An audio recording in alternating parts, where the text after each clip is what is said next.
The Ubi Doobie. Live check. 3, 2, 1, boom. And we live. Holding on by thread. Well, hopefully that thread is quite thick. For the sake of both feeling well and everything else, which is slightly less important. Did I? Yep. Yes, that's that right. Okay. I don't think I have anything else to poke at. Wait, one more small thing. Tabletop audio for the ambience and the music, which I was using because we were actually in the Atomic Waste. I was using the Atomic Waste playlist, if I can find it. There it is. Up there at the top. Right on up there.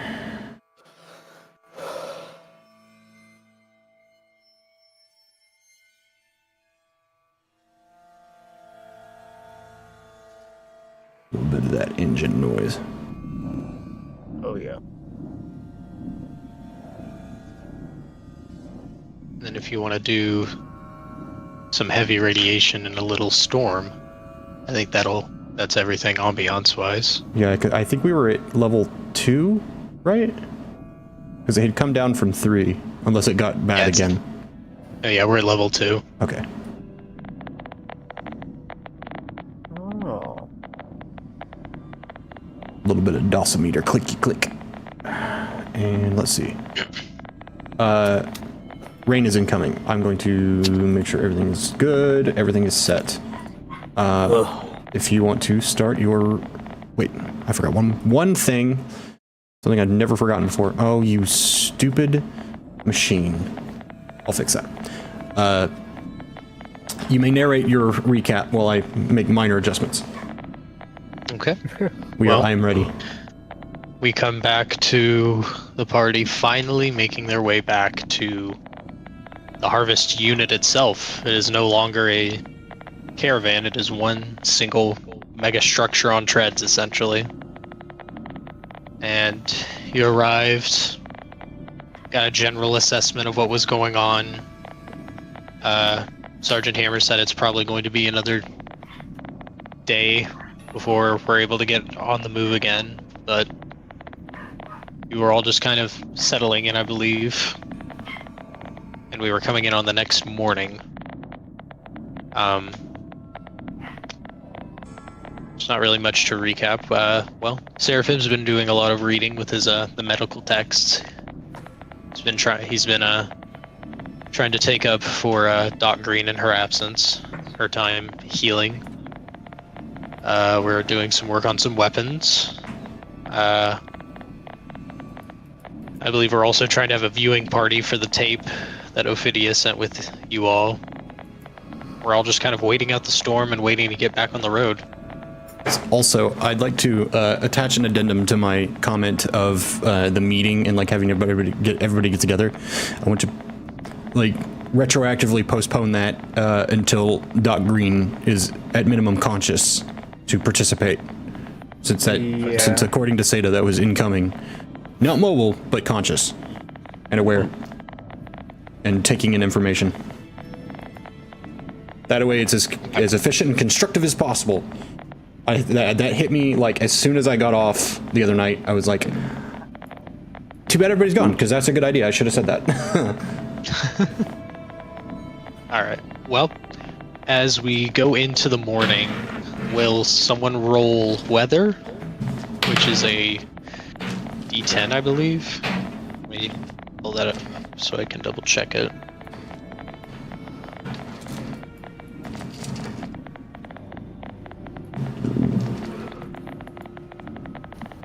That's a D8.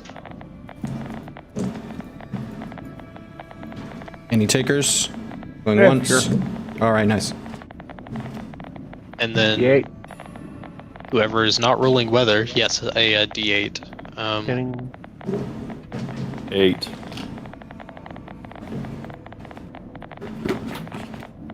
I rolled an Ooh, 8, crank sir. that, crank it up to 3 and make the rain more intense. Yeah. Okay. Yeah. Get the rain going. That was the other thing I needed to do. We are now at a level 3 rad storm. Oh. Tighten up the hatches, boys. Shut the goddamn windows. Yeah, I was about to say, it is a no-go for anything organic, resistant to the wastes or not. Yep. But, and then will someone roll a D100 for our encounter? I'll roll. Hell yeah. Bop. Wait, I think I finally found our indoors rain sound for the A 4. For the unit. Is that a 4? That's the one. 4. That's what I was looking for That was last week just that a I couldn't flat find. 4. Hell yeah. A 4. I don't know if Okay. I'm comfortable anymore. I am. Let's do this. So, The sky falls. wakes What's your up? divine intervention? who wakes Divine up? intervention. Who wakes up first, or who wants to be the first to open it and where? I never went to sleep because I had a breakthrough.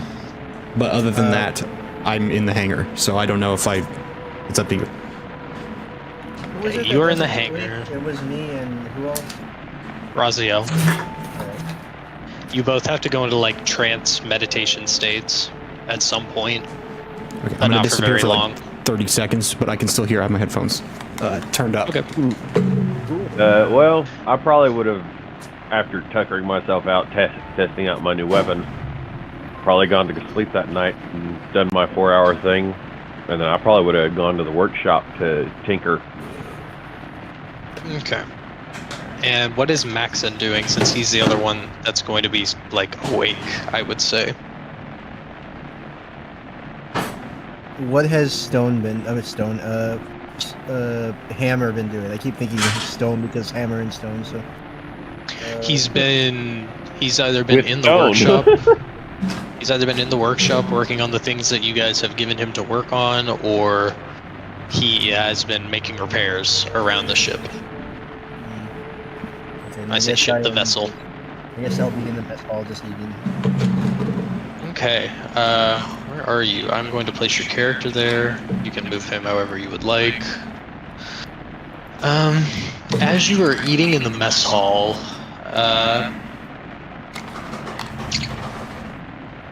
as you're sitting there just eating, just slowly picking through whatever was served this morning for breakfast.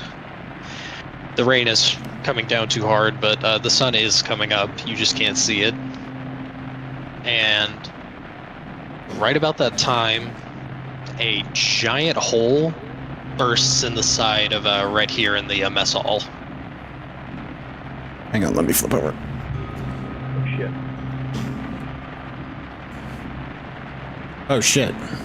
Well, I definitely would have heard that.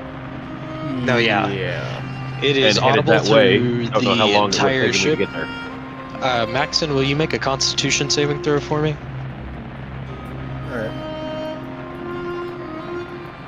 1 second. You reminded me to open my character sheet. So to slightly like pre-narrate while he rolls, I've just said this wild, crazy sounding shit to Alex just to flavor this a bit.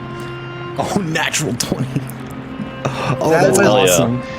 So that was a nat 20 plus a 3, and on top of that, if you guys remember, I am able to add my what was it? proficiency, I think. Is that what you're thinking of? You can add your proficiency bonus to any strength, dexterity, or constitution check. Ooh. So yeah, I'm perfectly fine. Nothing bad will happen to me. So as alright, he's I'm walking, giving Natural you- 20 plus 3 plus 5? Alright, No, it's- Maxon, I am giving That's you 3. just enough time to get out of this room. so Alex like walks in. I said this crazy shit to him. It's like, the speed, Alex, the speed. Let me turn my voice changer on so that it's you got the feels. It's the speed and the location. I figured it out. Bang! So, Maxon, how exactly do you get out? Like, the hole blows open and you have a split second to react. How do you react? He jumps over the table and then uses his strength to propel himself out the door, and then he says, "Oh, come on. I just took a bite. Can't the apocalypse wait 5 minutes?" As you could jump through the door, it immediately like slams behind you and airlock seals. I'm gonna run over and just like, what was that? Rifle in hand, already ready to go. I look at him. I think the floor is very upset with us. And I come running downstairs and I would say so, but typically floors do not have temper. This one does. Hammer, get down here now. What the fuck's going on? What just happened? What blew up? Is everybody alive? Nobody died, right? I know what I'm doing a little, but apart from whoever else you was stay in at the there. end of the hallway, Seraphim. Rifle trained on the door. Keep an ear out. After a short few moments, Hammer rushes up, and then he kind of closes his eyes for a moment. What is it? When he opens he opens his eyes and looks over to you, Serena. Seems to storm through some debris through the wall. Heavy shit. No brakes. Shouldn't slow us down too much, but we are not going to be able to eat in the mess hall for the day. You hear it. I look over at Max and go, I'm sorry about your sandwich. For the first time ever, you hear a actual, like, through the speaker nose snort from Serena. We could always eat my packed MREs that I brought from...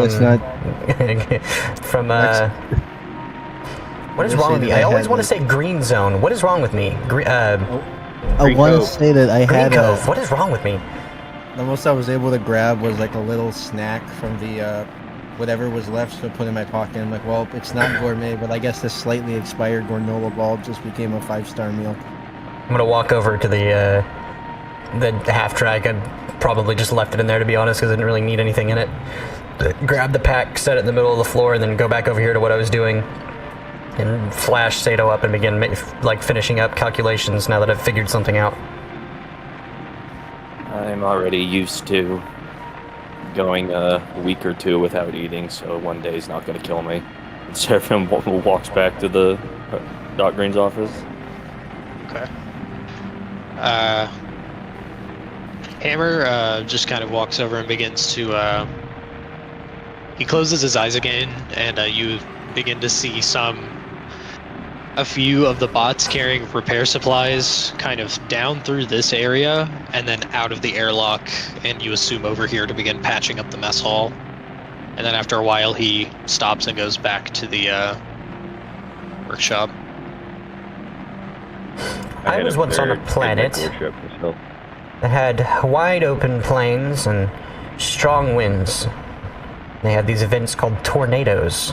Do you assume that might be Sorry. Do you assume that might be what caused the issue outside? Do you get those here? Alex just kind of turns around and... Yeah, we get tornadoes here. Oh, unfortunate. Be surprised. On Scaldare, sometimes there will be a rogue wind. We don't have the benefit of tornadoes, getting to see it coming. You will occasionally get scooped up by a wind and thrown several hundred feet. And die.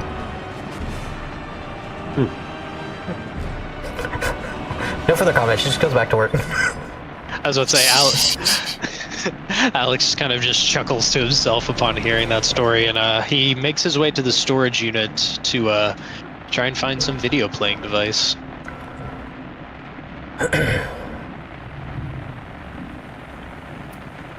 What is Maxon doing now that, well, I guess now that his dining experience has been ruined? He's just gonna eat his granola bar and just find a place to sit down, and then he's just very angrily mumbling to himself, first hot meal in days, and I guess the floor decides I'm hungry too. I don't know, I feel like today I'm just more in the zone. Auto zone. Okay, well, then I'm going to cut over to... What is Seraphim doing now that now that he's back in Doc Green's office? He's probably still, yeah, he's definitely still writing notes, trying to keep everything in order, learn as much as he can. Probably, like, he's got the anatomies and stuff for humans, elves, and dwarves written down and drawn out, and he's like Maybe Slagborn should be in here too. Maybe I might have to get Raziel's help with that. And while he's also thinking, he's his sleep. He hasn't gotten much either. But before Raziel woke up when he was looking for him, he put his those two shoulder cores for his laser AMR. He put them in the workshop with a written note that says, I'm busy studying, so could you please fix these? All right, cool. I'm gonna come back to Seraphim and his notes. What is Stone doing right now? Because he did not react to the explosion. Where is he currently? He was currently too focused on reading up on minerals and other things that he was trying to discover, to the point where he did hear the noise, but he figured everyone else was just gonna deal with it. Gotcha. Okay. So you're just doing some reading and things like that? Yeah, that's pretty much what he's doing. He's brushing up on his knowledge of minerals, see if he can discover a way to make something non-toxic. Okay.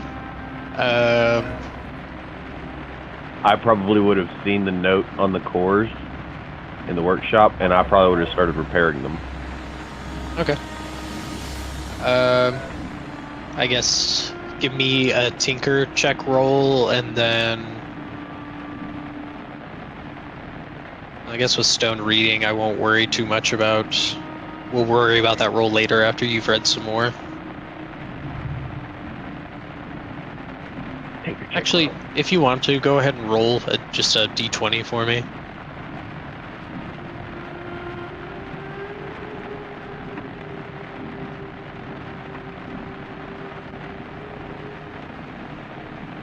I was muted this entire time and was still talking, so Fucking nice. I was wondering why he hadn't said Nice. anything for a I minute. was like, that's great. Fucking sick, bro. I freaking love Yeah, that. man. Where's my freaking dice?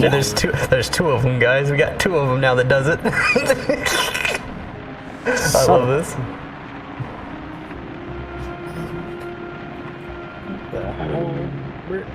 Who stuffed all this stuff on my dice board? Come on. Why is there a bunch of freaking plastic pixel art in my dice board? Your brother. It's probably my mother, ironically. Okay, let's see. Alright, D20 it is. What do we got? Well, that is a rather not large number.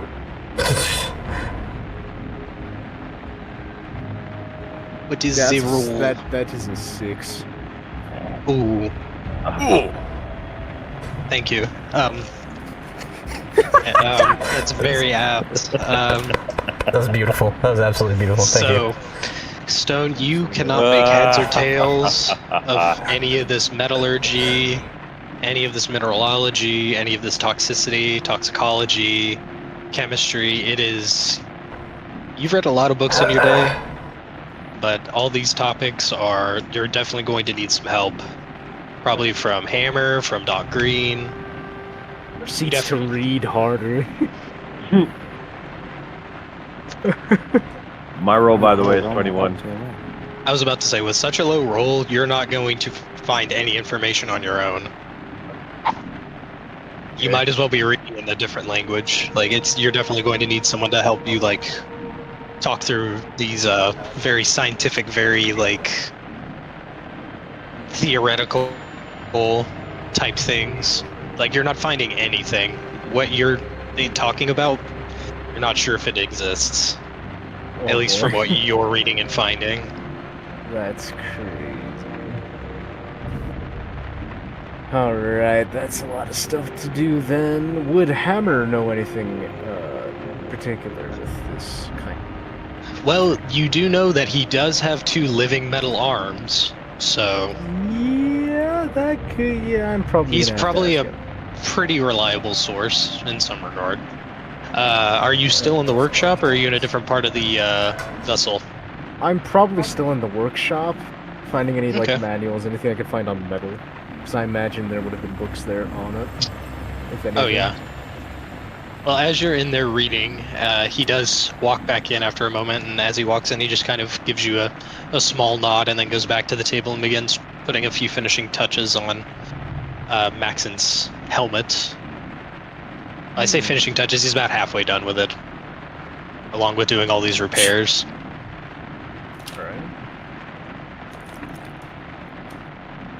But yeah, you could definitely ask him if you want to do that before we I'd like probably swap do around. Stone. Okay. I'm not exactly unversed in English or even in terms of science, but this is a bit hard to understand. As you present him with all the material you've been reading, he begins to kind of flip through it and read over it.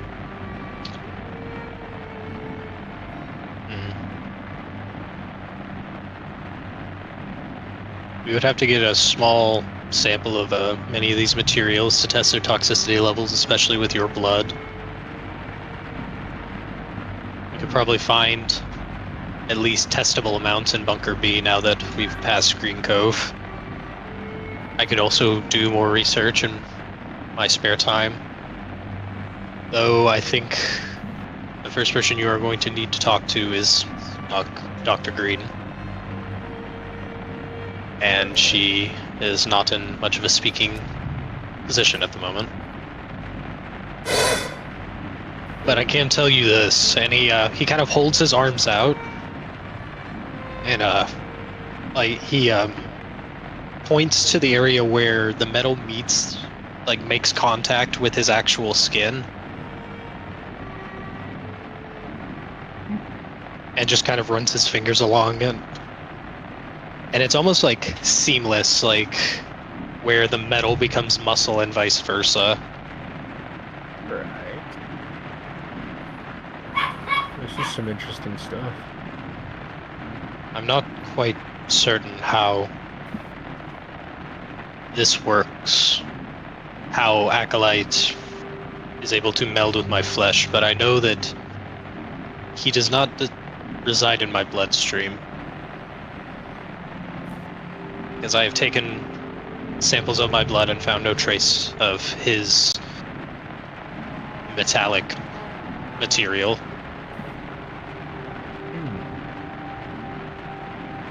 And there were no bones that he grafted himself onto. He just kind of like grabs his bicep and kind of squeezes it where the metal connects, and he just says, attached and merged, and suddenly I had hands again.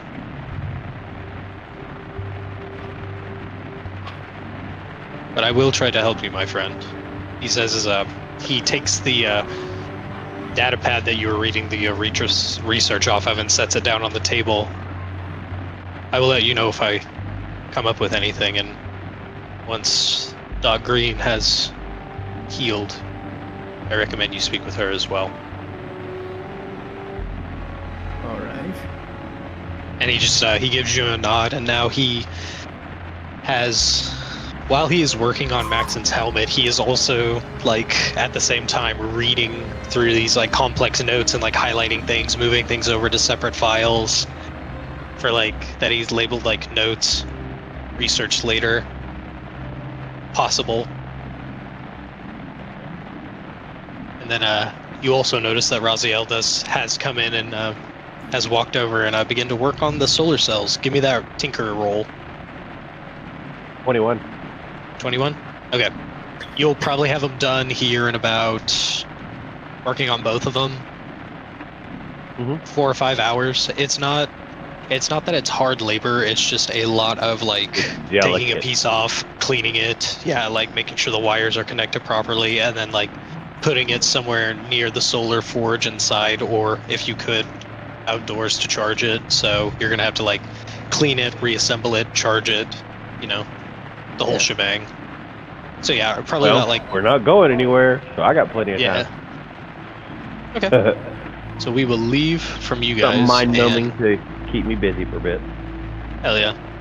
As we cut away from you, we will go to the storage unit where Alex is currently rummaging around for some kind of video equipment. And we'll say it'll take him a few hours, but he is going to find it, and we will go over to Seraphim. Give me a roll plus your medicine skill, Seraphim. Let's see what medicine is. Wisdom.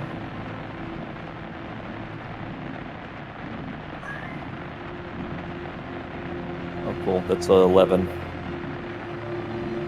Okay.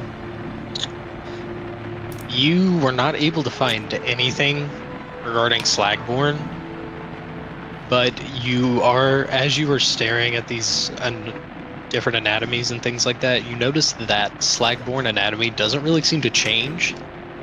It just seems like some of those organs just stop working, essentially just become inert.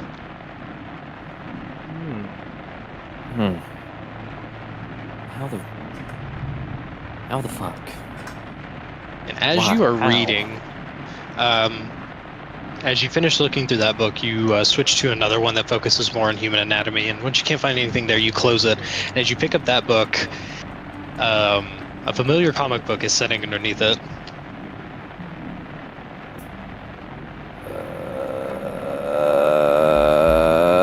Fuck. Also, did you take your medicine today? No. He put all his medicine He put it in the safe. Okay. Then you need to roll for your personality dice. Okay. We still normal. Okay. You feel a wave of a small headache, but it subsides. You know how it normally feels when you have to fight for control slightly. Fucking, is this the same one? God damn it. He's like looking at it carefully, not touching it. If it's a familiar looking one, is it the exact same one? Is it there any moving pictures? You notice that who you assume to be Mischievio, the satyr, is moving his eyebrows up and down at you. You know, somewhat rapidly. I'm not gonna paint that door, you know that, right? The smile on his face drops into a frown very quickly and almost in a comedic way. And then it flips open and shows you a metallic face with a large faux metal beard that you recognize as a dwarf. And then it puts a circle with a line crossed through it over the dwarf's face. Are you telling me there's no dwarves behind the door? The comic flips suddenly, and then it shows dwarves burning the forest he had shown you before. Finally, I will say though, it's not metallic robotic dwarves. It is flesh and blood dwarves. Is that your home? Did they burn that shit down? He shows you a slot machine with a jackpot symbol on it. Listen, you have my sympathies, but there's nothing you can tempt me with to do it. I'm not the one who's gonna be doing it. You're just gonna have to find someone else who will, I don't know, die. Because it sure as hell ain't gonna be me. The comic book sadly flies out the door. Off to God knows where.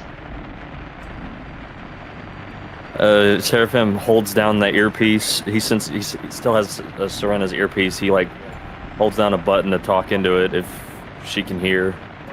Always. And he's check the tire. Is it gone?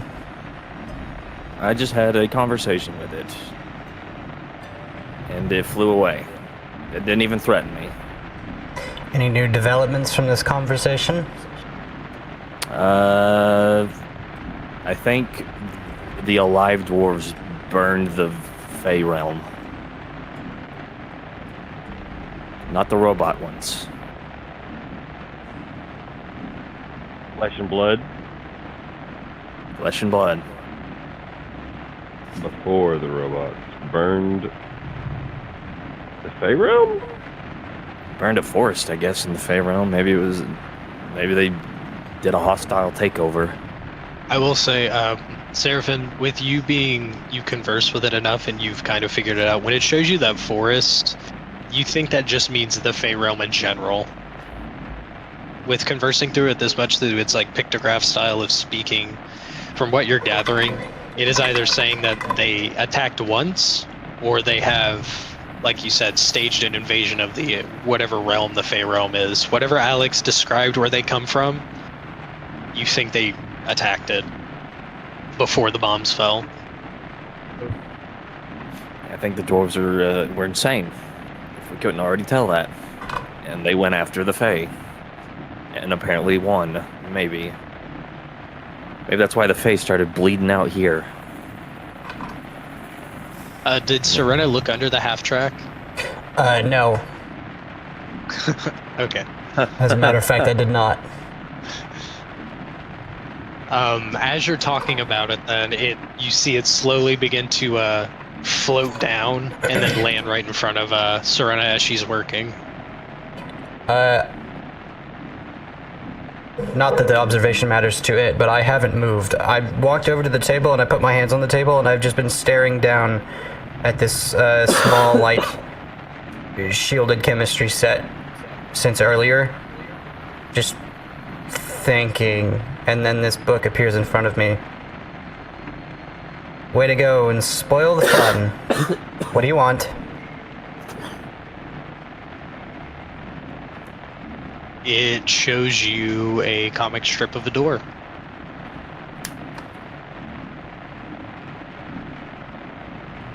I'm not an artist. I can't paint. What do you want? A door? A door I will not give. It has been made clear to me that you and yours have not malicious intent, but chaotic intent. And chaos, well, it breeds catastrophe, in our case. Which means you could be catastrophe. It's going to take, quite possibly, great feat in order to get us to trust you.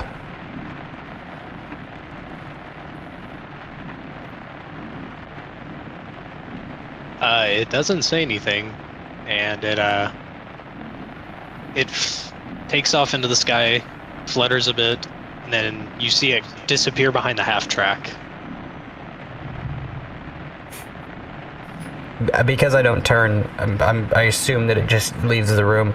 And I say something like as it kind of flutters off, and I just say, "There's a reason Archfey are locked out of this realm, and we've just discussed why." Okay. What is Maxon doing now that he's had his granola bar and things have kind of Snack. chilled He's out? not angry no more. Hey, he's not him when he hasn't had his food, as everybody is. So Yeah.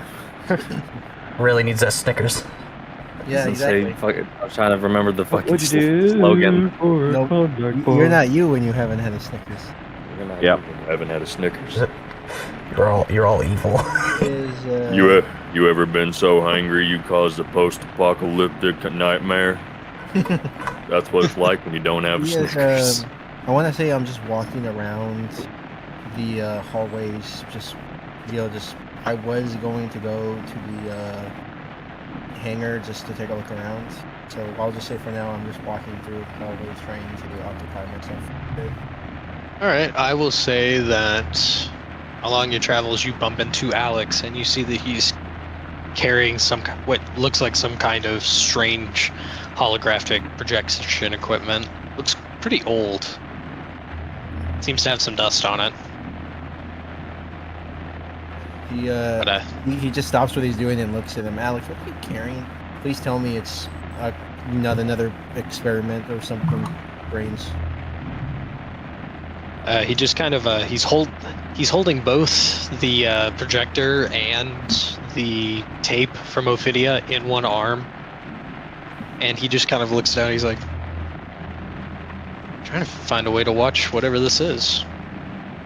Found this, but I have no idea where the hell to plug it into. He just kind of keeps looking down at it and kind of looking around. He just leans in a bit, trying to look closer. Okay. You're pretty familiar with technology. You see that it doesn't need plugged in. It just needs powered on. But it is just like a portable projection equipment. Basically you turn it on and it will just project whatever data is put into it on a wall.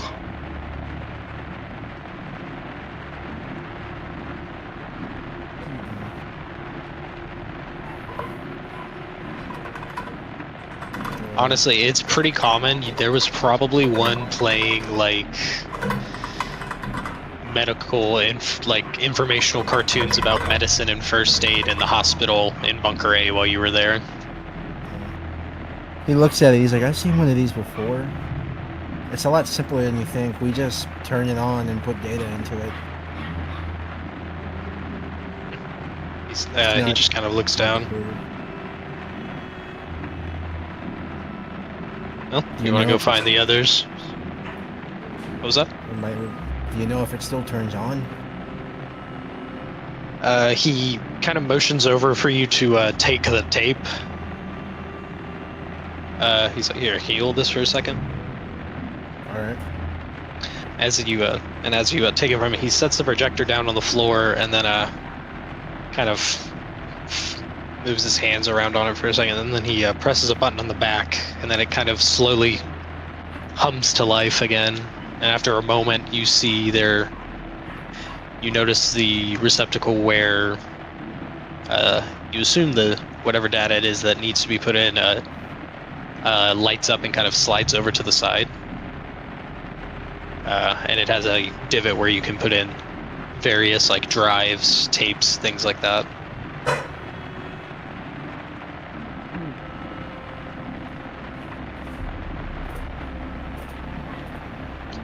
As it finally kind of stops moving around and humming and just kind of takes on a stable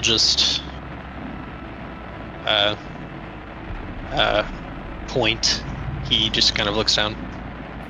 Yeah, that looks good. I think it's on now. What do you say we take it somewhere and try and see if everybody wants to watch whatever's on that tape? I'll follow you. He just scoops the machine up with one arm and just kind of begins walking again.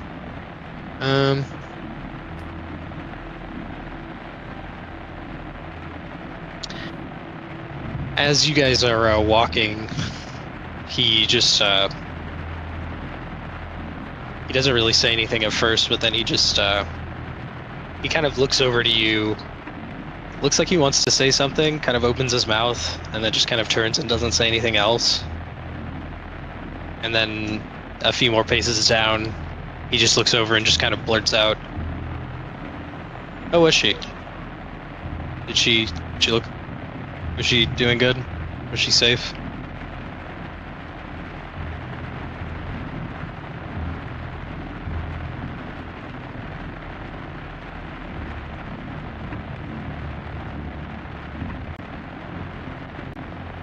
Who was he talking to? Okay, who was he So talking he's to? asking Maxon, who I think was drunk at the time, how the girl that he's in love with is. No, Maxon wasn't. Seraph. It was me and No, Maxon Seraphim. wasn't.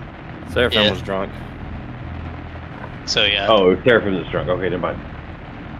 I thought you had me concerned. I thought you were talking to me. I'm like, wait, I didn't tell you about that. Well, we collectively told him about it. He's asking you how she was. Because he You were didn't really get physically much of a there. chance to ask about it. Yeah. There was only 3 of y'all that were in the building, and you were one of the 3. He's asking you how she was.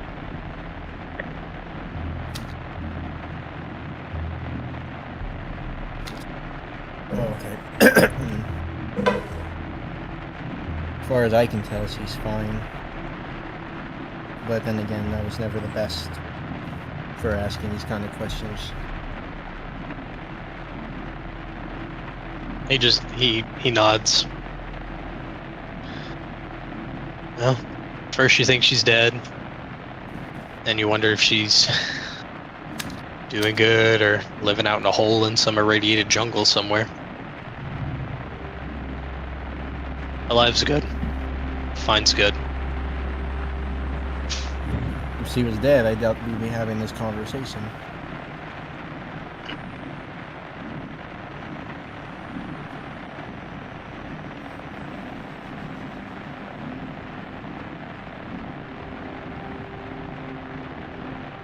As you continue to walk, you pass by a few of the places in the hole that you see now seem to have finished repairs on a few of the sides. It really just seems to be the main mess hall side that seems to have taken more damage than they expected.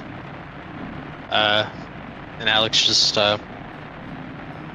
turns to you again and he just says, "You never really told me much about your friends back home."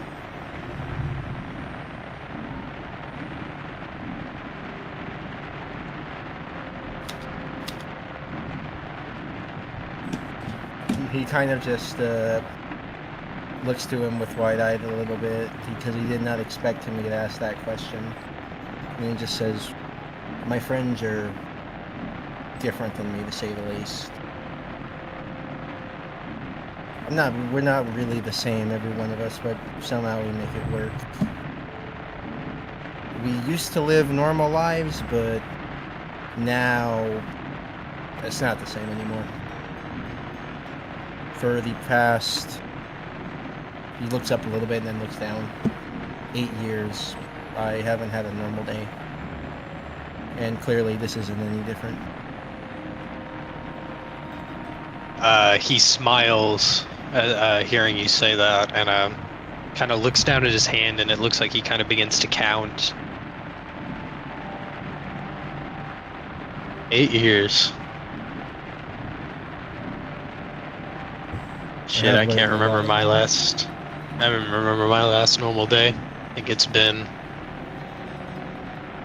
Shit. Might even be 100 years now. I can't even remember.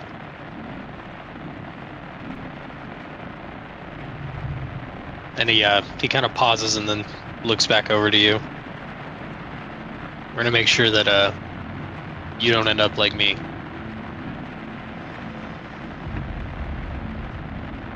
We're gonna make sure you get back to normal quickly. The sooner I get home, the sooner I can help put an end to this. And then he kind of just looks down a little bit. That book has got me very startled. Reminds me too much of home in a bad way.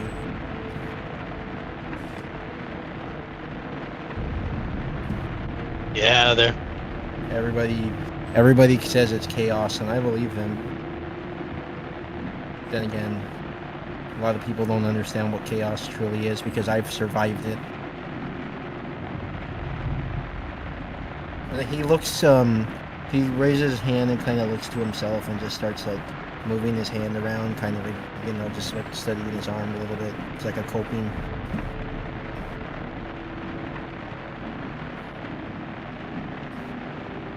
Well, It may have only been once, but I have dealt with it before. And as it stands right now, he is of no danger to us as long as we do not interact with him. This is the longest I've had to operate just on my own. I've got you guys, but you know what I mean. I know exactly what you mean. He kind of he crosses his arms and he's like, I just wish they were here to help me right now. I could really use one of them's advice right now.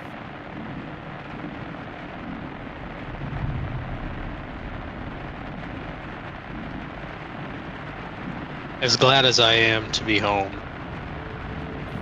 my first priority is getting you kids off this rock as soon as possible.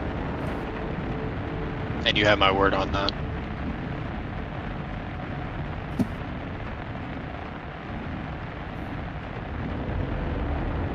How do you feel about he just asks him blatant, how do you feel about magic?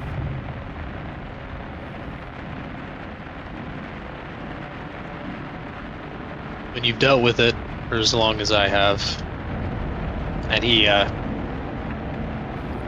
almost in a kind of unintentionally similar way, he kind of studies his own arm and looks at the glowing scars and marks running up and down it, and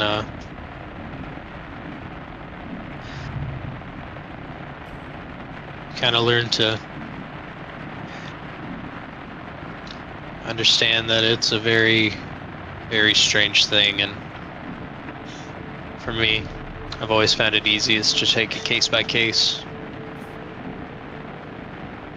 I've been helped by it. I've been harmed by it. When I was younger, I used to think that this was all just fairy tales, but I guess it turns out we've all been living in a book and didn't realize that somebody tore the cover off.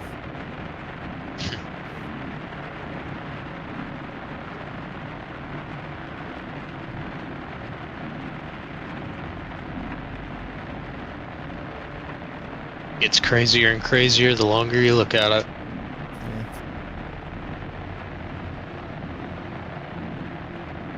Here's a fun tidbit for you, he says sarcastically. Back where I'm come from, they don't call me a normal person. I'm not sure who it was or what it was that came up with the idea, but I am what you would refer to as a daydreamer.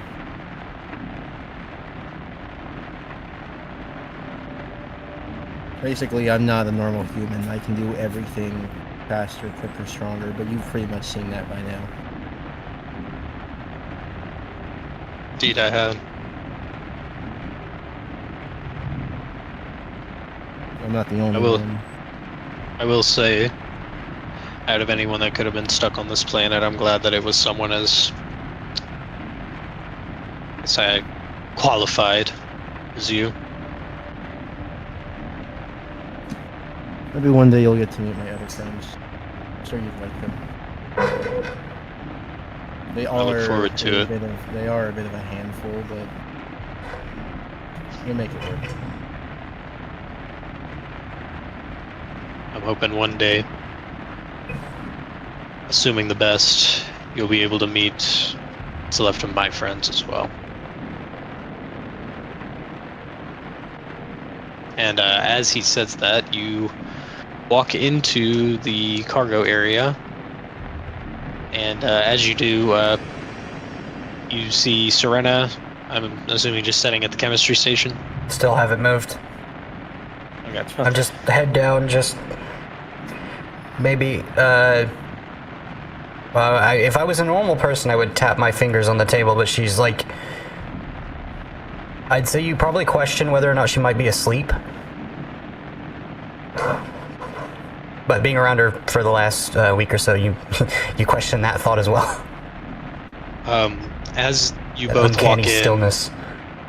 Alex looks over at Serena, notices she doesn't move, just kind of chuckles and shakes his head, and then looks over to you, Maxon, and just says, if you want, you can call the others to see whatever's on this tape. I'll go get it set up somewhere.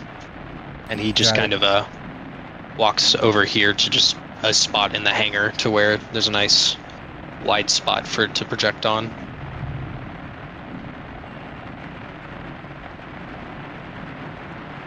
So yeah, if you just want to get on comms, he doesn't have one of Serena's earpieces, so he can't like call in to talk to everybody. So I gotta walk it then.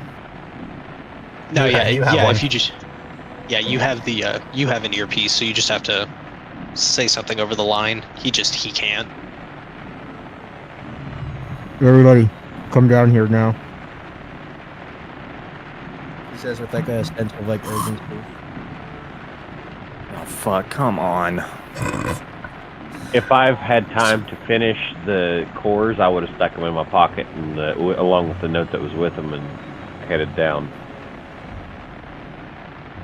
Seraphine's like running down. This time he has his gun. This last time he's on repair. He's like, "All right, what is it this time?"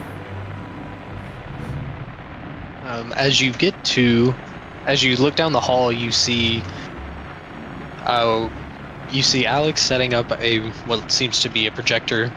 And what are Serena and Maxon doing as he's doing that?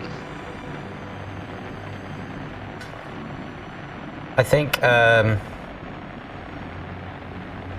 once a few more people kind of shuffle in, it's kind of like how people with ADHD forget to eat sometimes, me being one of those type of people. She forgets to move. So it's kind of one of those like, oh yes, I probably need to move. I'll stand up. I'm just gonna lean back. It's like the first time I've moved in probably a couple of hours. Okay. What is Maxon doing? Maxon is just standing, waiting for everyone to get situated while he takes his. He'll just sit down. Okay. Cool. Well, Seraphib, that is what you walk up and see as you walk into the room. And then Raziel, you walk up shortly behind him. I will move other characters there as well. Do you come as well, Stone? Yes. Okay, cool. I will move you first, and then I will move Hammer behind you. As I walk up behind Seraphim. I was gonna say, as I walk up behind Seraphim, I'm gonna walk up and I'm gonna tap on his shoulder and I was like, "Hey, Seraphim, I finished your course for you," and I pulled them out of my pocket and handed them to him. Oh, thank you. Did you want your note back? I mean, not really. You can just toss it. All right. I noticed it was different. It wasn't in common. I was surprised to find the writing. Speaking of which, Raziel, even though you were able to read it, it was kind of like you were reading. It would be like if you read something in like King's English nowadays. Oh, it's in that one? Okay. No, you can read it. It's just the cadence is a little weird. It's almost like you're reading it from a different accent. You're reading, like you're reading Shakespeare English. I was gonna say it's William Shakespeare. Compared to like normal English as you would normally read in Ye said olden language. times.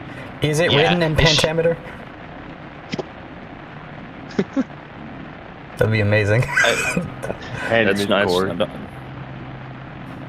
nice. He takes his courses. I'm sorry. I didn't think. That's what I write in when I take my notes. But I was in a hurry. I've been so focused on the notes. I must have wrote it. And that too. You could read it? Yeah. It's my native tongue. It's close enough to your native tongue to read it. Well, yeah, it's close enough to my native tongue to read it, to register it, yeah. It's like an accent of it. It's close enough. I was able to guess it out from what I could tell. As you both are reading this, Alex walks up to you and he looks over. Who has the note right now? I had it in my hand, about to hand it to him, and okay. He said he didn't want it. He looks at that note in your hand, kind of looks it over. Looks like he reads it a few times. Good. I'm glad you got those batteries fixed. Those sound useful.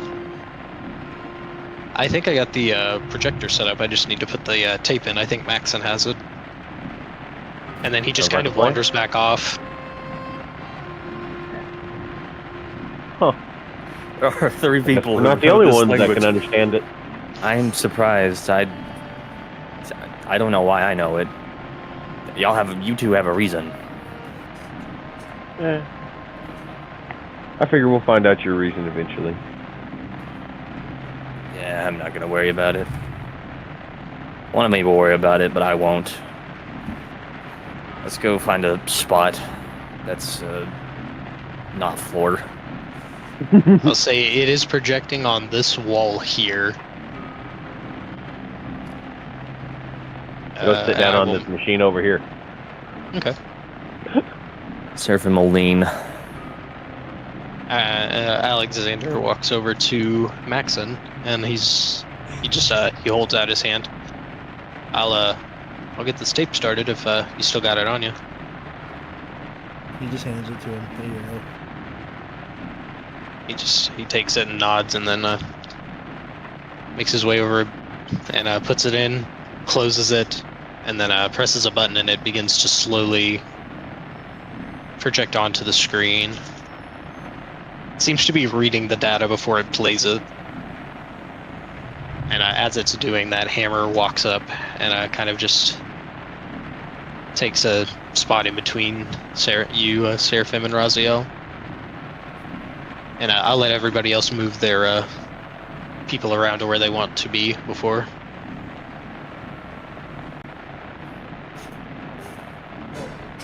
Probably push open up the room. Move the desks and the chairs to the side, class. I'm gonna move the station over this way and just kind of stop and turn around and just hang out there. Just wait. And this is going to be in a strange music request, but do you have anything that's like a drum military cadence? While you do that, I'm gonna go grab another water and use the bathroom. BRB. Yeah, no problem. Also, Bathroom break. now that he's stepping away for a second, get Like linear warfare, like bump, like that kind of shit, or what do you mean? Just either that or just a march, something that would play behind like military footage or propaganda. Gotcha. Okay. Yeah. That kind of shit. Expect a bugle will probably sound.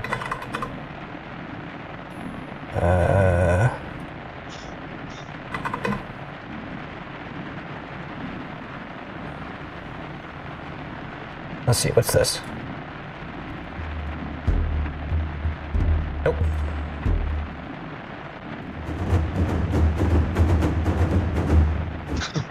Jesus Christ.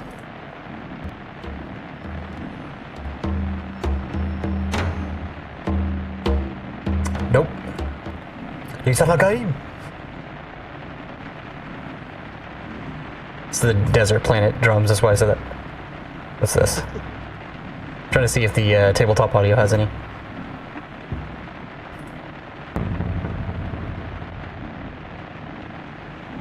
Nope. Interesting.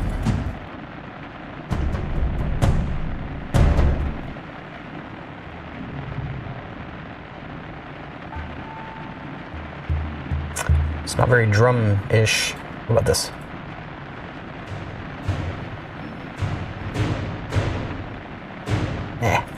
What about these?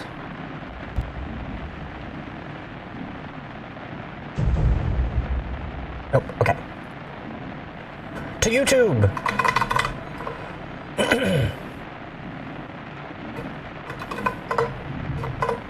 Motherfucker. Just go! Do the thing! Alright, let's see. What do we say? I may have a song. Let me see if I can find it. I'll send it to you. Let's see. What's this? It's only 34 seconds, and there's a Lowe's ad. Wonderful. Yes, no, stop that. No ad. Oh, that's perfect. Yeah. That's exactly what I needed. Like a loop, like a continuous thing, or just like an intro sort of moment? Because I can find you a loop if I need.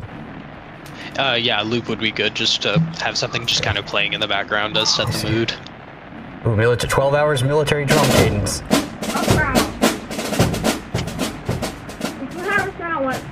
Yeah, that works. Hell yeah. Beware, I'm back from my hard piss. Beware, there may be a jump scare ad, because I've never clicked on this video before, so I'm just warning you guys. Alright, yeah, no worries. Is everybody ready? Also, Should be, yeah. can you guys hear me? Yes. Yeah, I can hear you. What's up?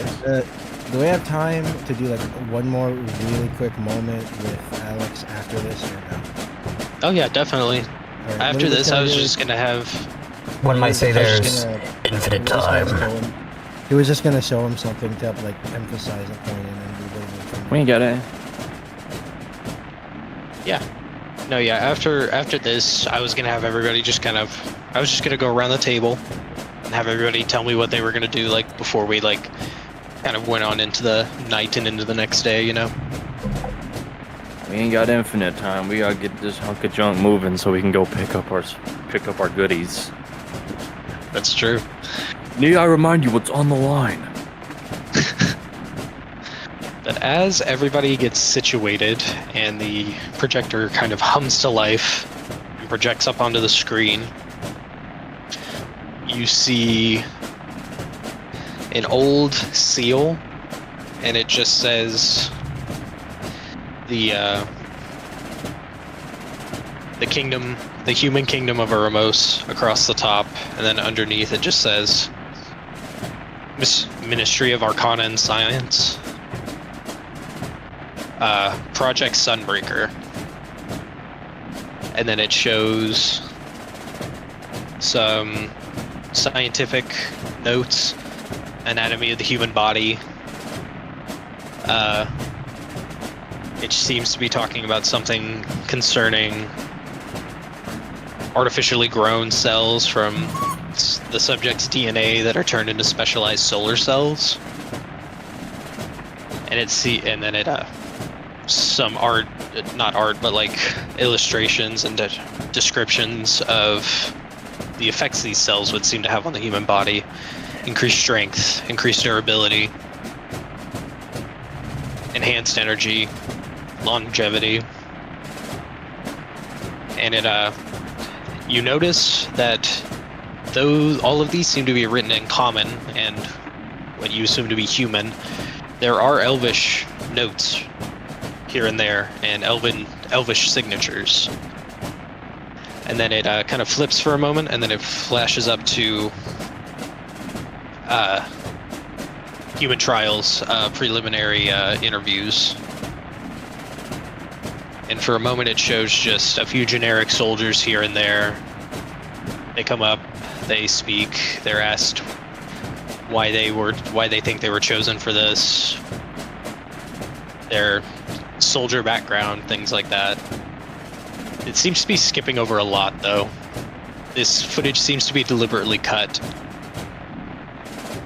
And I'd say about 20 seconds into just kind of fast forwarding over random human soldiers, it stops and slows down to normal speed on Alexander. And could you pause the music for me? Absolutely. Thank you. No. And instead of actually showing it, it says subject number 70, Alexander. And you notice that he doesn't have a last name where all the other test subjects had a last name and then a first name. He just seems to have only his name.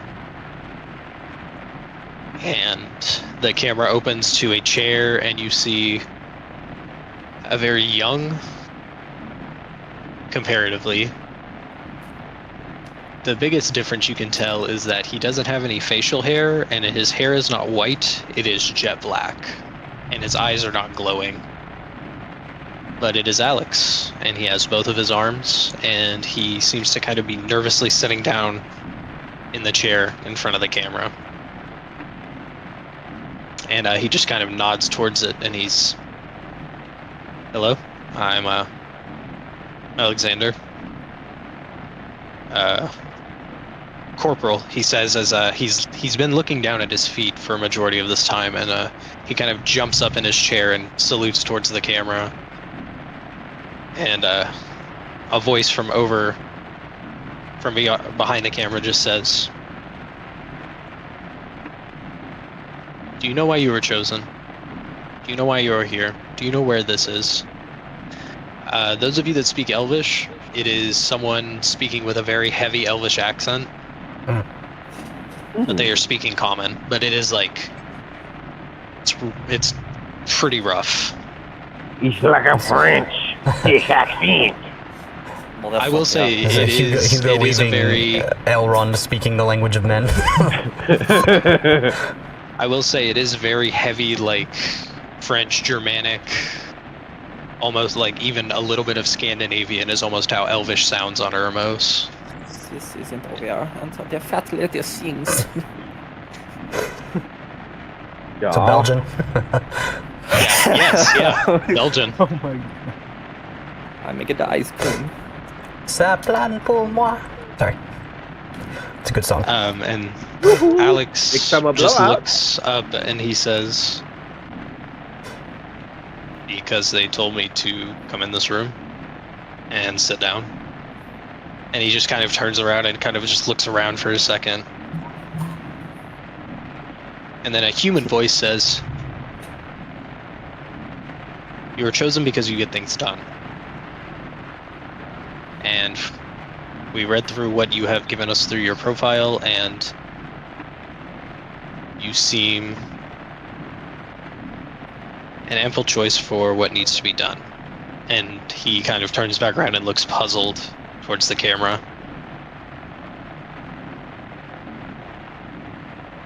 And then his face kind of he kind of pulls his expression back to a more serious one. "So what do you need done?" And then the Elvish sounding voice just says, "If we are able to do this right, we might be able to end this war, or at least make it far easier. But this will require sacrifice, and it will require pain." And Alex just, he looks down at something in his hands you can't really see because it's out of shot of the camera. And then he just looks back up and just says, "Where do we start?" And then it cuts to black and then shows up again and it just says test trials 1 through 70. And it shows about a 5-second span of various humans from the various clips before being laid out on an examination table, various bits of their skin being grafted off, taken, and some kind of arcane technological procedures being done to it. It's very hard to see on this old camera, especially through this projector, but something is being done to it and then it is being grafted back onto them. And at just about the end of every one of them, the spots begin to glow bright white, and then the subjects just kind of disintegrate.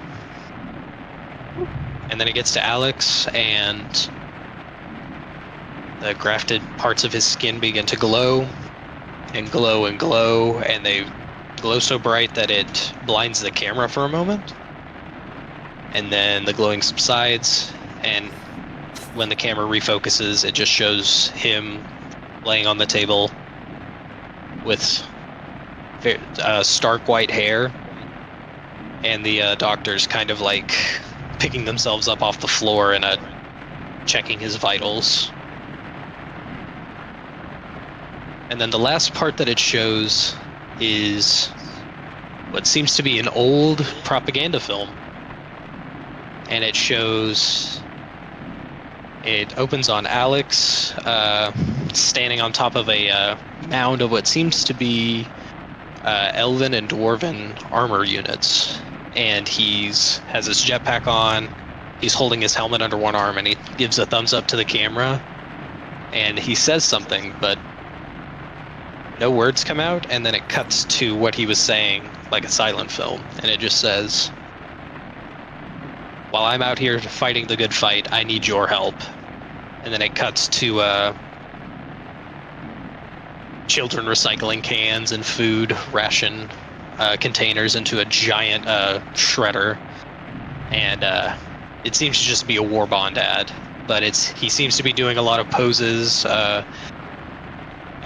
saying just random things about the war, and then towards the end, after it seems that the filming is wrapped up, the backdrop is pulled. It just ends with Alex looking very sad and sullen, and then the projector cuts off. So basically, we just watched a video of Captain America being Bucky Barnes with one arm later. Oh no, he had both of his arms. I meant later being Bucky Barnes because he lost one. Yeah.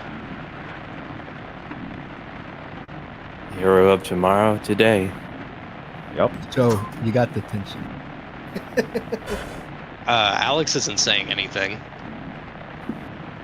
Oh no, that was me personally talking. That was not Raziel speaking. Where are Maxon and Stone actually in the room specifically? Could you move your tokens for my sake? Oh yeah. Let me see.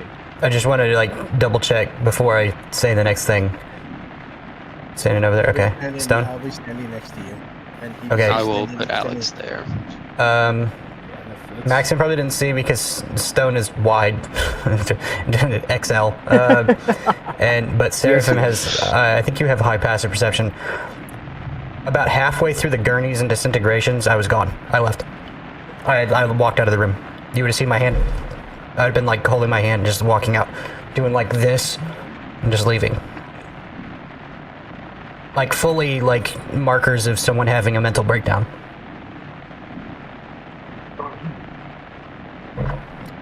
Shit. I don't have good perception. So Alex would like anybody else turning around in my direction, I'm just gone. Would I have noticed you leave? I have a 20 in passive perception. That's what. Yeah, I specifically named you. Definitely would have. Stone would have. I mean, I have to walk past him, but you definitely would have seen because you have high passive perception. But yeah, you would have seen me like doing that, like having like very definitely odd things going on. I'm gonna go find Serena. Alex Guys, turns and looks to you, Seraphim, and he nods. Thank you. I need to. You take your time. And Seraphim walks off. Okay. I'll put you guys in the hall, and we will come back to you two in just a moment. All right. So, what is everybody else doing? Well, that explains the reason you're so tough. As I walk over to him and say, "Take your time, process your stuff. I'll leave you to it until you're ready to talk." And I probably would have just gone to a different room, probably. Not specifically following them, because I wouldn't even have really fully realized how bad Serena was when he left, or when she left. Okay, yeah, just place him wherever you would have went, and we'll come back to you. All right, so Stone and Maxon, what are you guys doing after that? Stone is probably still trying to study as much as he can on metallurgy, just because he's now upset that he couldn't understand it before, and he's just trying to do it because he's like, "There's nothing I can't understand. Why don't I understand this?" Nothing like stubborn determination. I forget what I wanted to do. I can wait. I'm going to take a step back, literally, and just kind of calm a little bit because that did kind of get to me too, but I'm not really showing it much.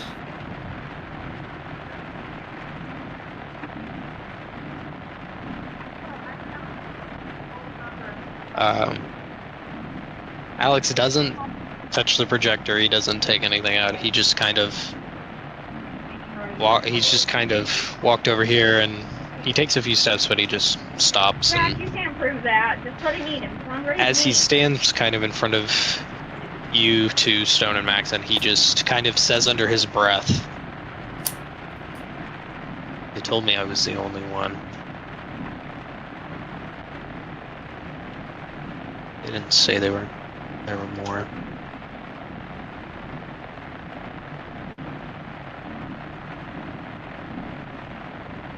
I was the last. And he just kind of slowly begins to just not even kind of walk out. He just kind of seems to be walking around, kind of mumbling to himself. As a Hammer kind of begins to walk up beside him and say something that you can't really hear, but you see he kind of places a hand on his shoulder and then leaves as he just kind of leans against, I'm going to put him over here, but he leans against here and just kind of begins to let that wash over him. Hammer there. So yeah, is there anything else you guys would like to do before we kind of like just go back into like the rotation? Because if you're not going to really do much more for like what's going on here, we can move Stone to where he will, where you want him to be for the next time we circle around.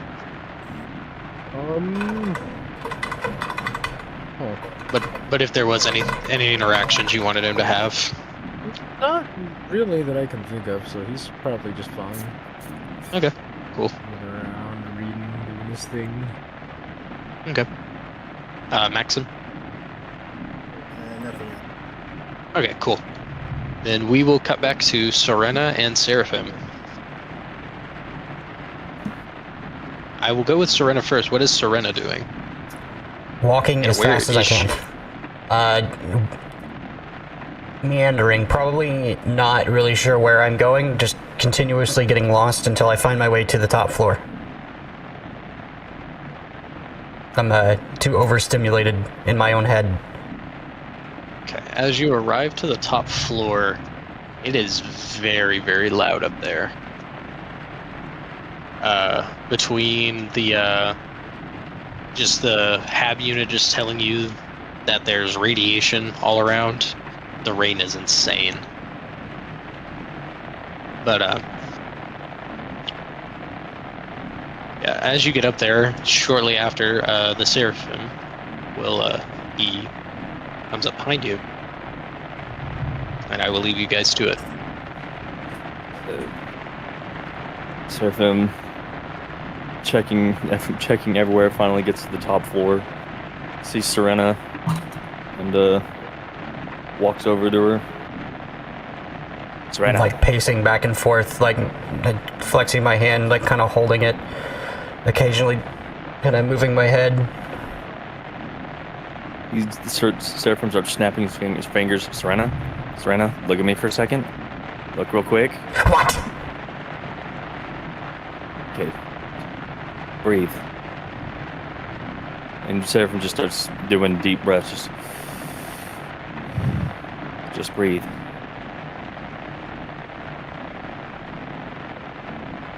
Promise it'll help. Breathe. Look at me. And breathe.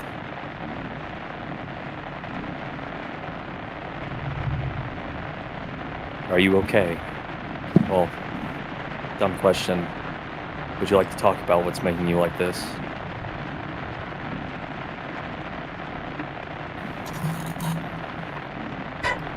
Like our friend, they made me this way.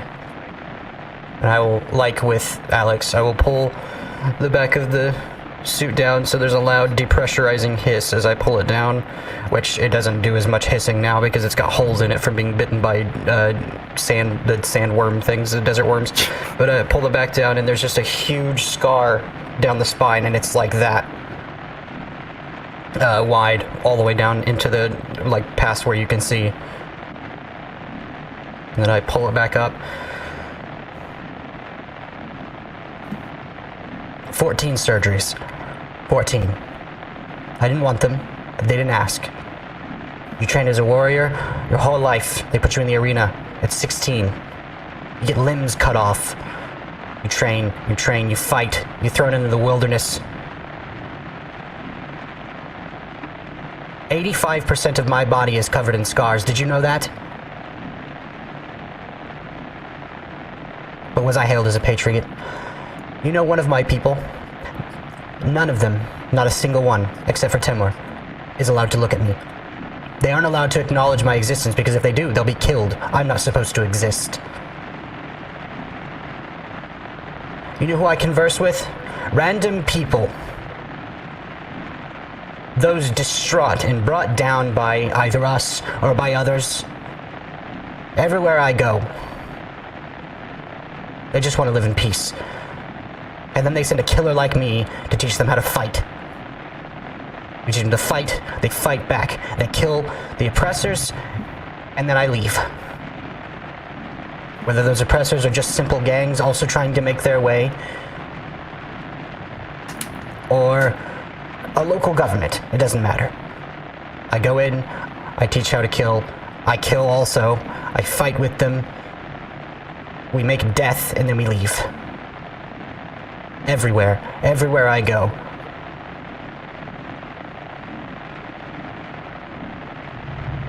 It's around this time Alex slowly walks up behind you, Seraphim, and it's just, he hasn't said anything, he seems to have just walked up.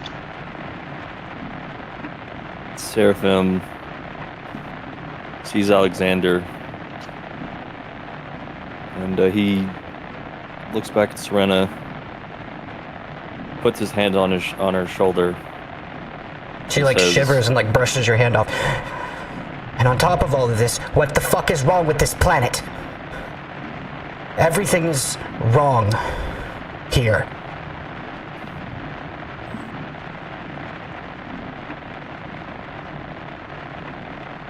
Nuclear Armageddon will do that.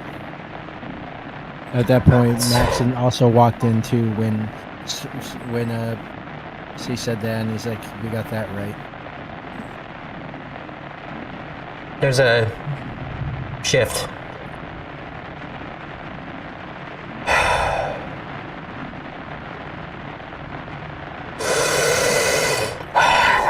No, I don't have time for this. I have things to attend to. And she's gonna try and leave. Alright, as you pass Alex, make an athletics check. Alright, let's see how this goes. She's gonna try and walk away and try and switch off. Let's see, you're kind of in the middle, medium good. Math has to happen. 21? Oh, medium Right? good? Oh, Call that hang on. medium good? Yeah. Well, you walk by and then Alex's hand shoots out, grabs your chest piece, and you just stop in your tracks. I'm saying this above table, he rolled a 22. Damn, It's yeah. pretty close. Damn, that was But, close, yeah. You feel yourself just stop. And he looks at you without saying anything. Oh, yeah, what are you gonna say? Interesting. Okay, so yeah, it's like I don't know what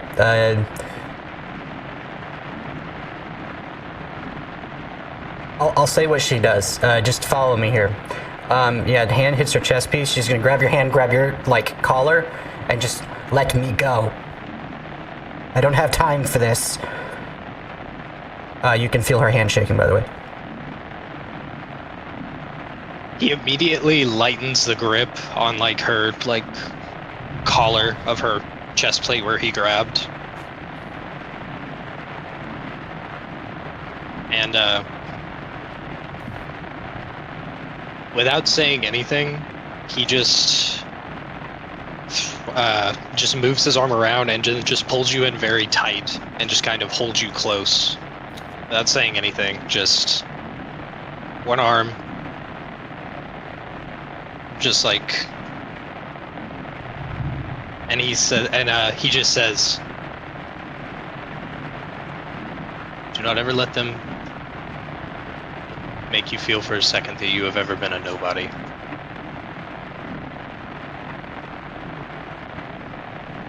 Was I ever anyone?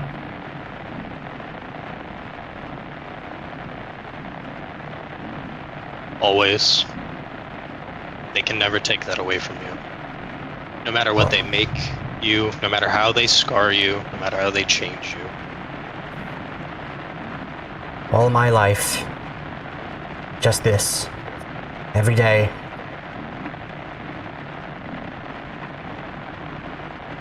But I'm not allowed to have these kinds of moments. I'm the weapon of Temur Denauri. I must do what the directive calls for. The directive calls for action.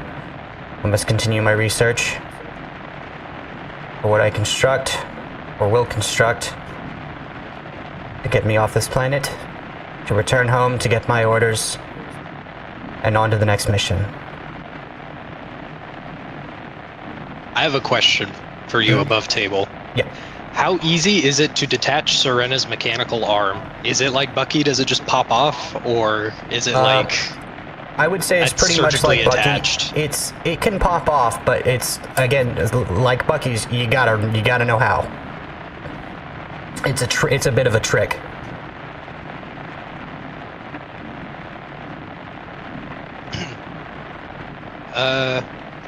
DM to DM, what do you think I would have to roll for a character to have to figure that out? Sleight of hand? No, I don't know. Would it be sleight of hand, or would it be athletics? I think for a good enough like thief rogue, probably. In this case, for a dexterous type of guy who's smart, pretty strong. I mean, there's layers. How observant is Alex? Like, is there a level of perception or investigation that might be there just at like a quick glance, like kind of glance down and then like quick action type of thing? Like, is he that sharp, or is it more of like? He is pretty dexterous. He's one of the things he did before the war was defuse bombs. Like, he would use his jetpack to fly up to bombers and defuse bombs. So he's pretty good at like disassembling and. You could do like a hybrid roll, so you could do like an investigation check, but use your dex instead. So call it an investigation, but we're talking about, bomb squad mind. So it's kind of shit that just happens in the moment. He just knows what to do intrinsically. I'll offer that up. Using an intimidation Precisely. check, using strength. Yeah. Exactly. All right, so you with flex his so hard, you make them shit their britches. Quit flexing, damn it! Shit your pants. You can imagine Macho Man Randy Savage. Power word. Shit your pants. Oh yeah! Oh yeah. Make that a power word. Power word. Shit your pants. Power word shit. Okay. I'm gonna say with the roll he makes. I'll let you decide the DC, because I don't. It's kind of, if you feel like he can do this, just boom. That's up to you. I'll leave the DC to you. As he sets you back down and releases his grip and begins to step away, he grabs your mechanical wrist, flips it over, not like harshly, and then detaches it. Like, I'm not. How do you detach it? Give us a quick, because he's gonna hold your arm still for a second and like look it over. Well, there's two layers. There's like the surgical layer, and then there's a Bucky again at the shoulder, which is where the main point of detachment is to fix the arm. the rest of it, because hers is down to like it's across the whole like left side of her body almost. You're pulling off just from here out, just the arm. So yeah, he just, however mechanisms are detached, he reaches up with his hand, presses them, and just pulls it off, kind of, and holds it, and looks it over. And then just looks back at you. And just, as he offers it back, he says, "As long as you have a mind, you are not a tool. Never forget that." It's all I'm allowed to be. Not here. It's all they put into my head. You think I want to be this? Alex, it's in my head. I can hear the doctors now. I can see the device. The hypnotizing.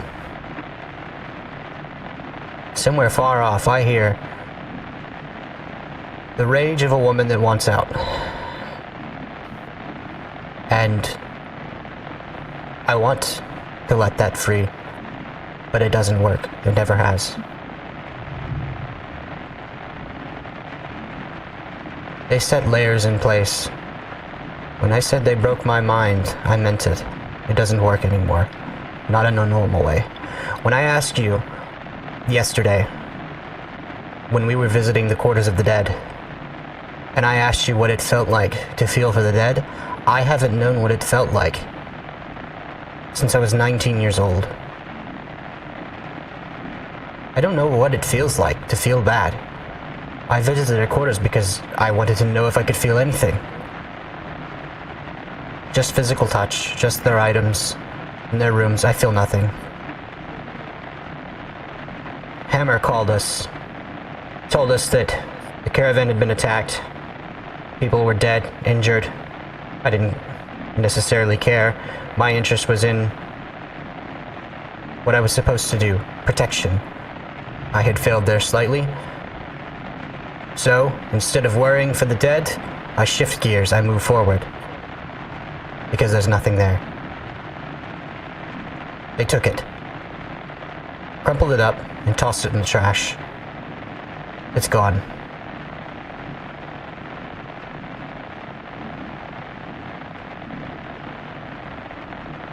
She'll reattach the arm. Once again, Winter Soldier, Bucky, she'll give one of these, like kind of screwing it, just feeling it, and then feeling the shoulder, begin to walk out of the room again. If, barring anything else that happens, of course, but yeah, she'll try to leave again. He doesn't stop her this time, but as she walks by him, he turns and just, well, if you ever feel that you want to change that, you feel like listening to an old man go on and on about clearing the propaganda out of his head, you let me know.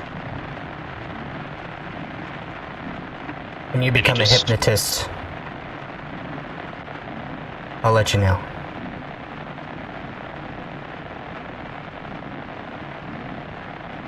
Does anybody else do anything as Serena begins to make her way out? Not my business, so I leave it be. Yeah, same. Okay.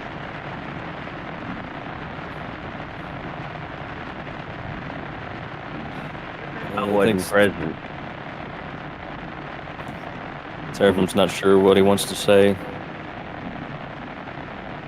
So, as I was discussing with Gavin, we have kind of the three layers of like a super soldier. We have Maxon, who's like, as far as I understand, mostly free will, makes his own decisions.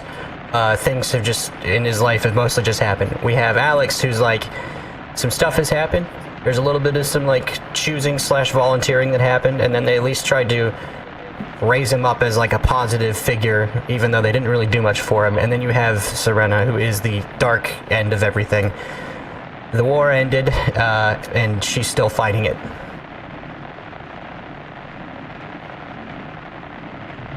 You think, oh, they'll let them retire and relax and have a time, and she never got that.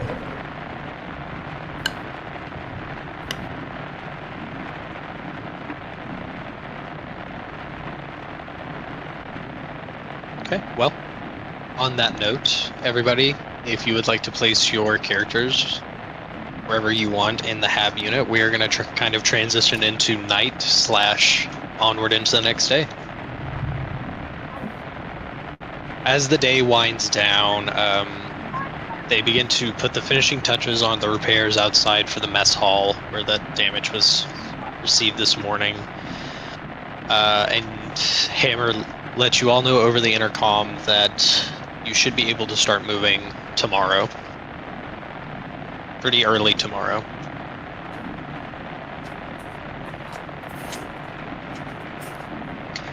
So, unless there's anything specific that anybody would like to do before we transition into the next day, it's probably what we will be doing. Seraphim does his dot green check. Continued calculations, okay. And I will be, if anybody joins in the hangar, I'm pulling apart my hover bike. Maxon's just happy that he's finally going to get to finish his fettuccine. Wow. Hell yes. I will put Seraphim in the infirmary for one moment. We will come back to him. And then I have a role for you, Serena. Ooh, okay. What else is everybody else doing? I just want to have, like, I'm trying to make a list so I can boom, boom, boom. Because if there's nothing else that anybody is... So, Maxon is eating, Stone is reading. What is Raziel doing? There wasn't much really going on. Raziel, he was probably just checking to see the new schematics and the way the HAB was set up. Okay. Probably just checking out the whole new area. As you're walking around, it seems that Sergeant Hammer has built a small-scale Bunker A on treads. Nice.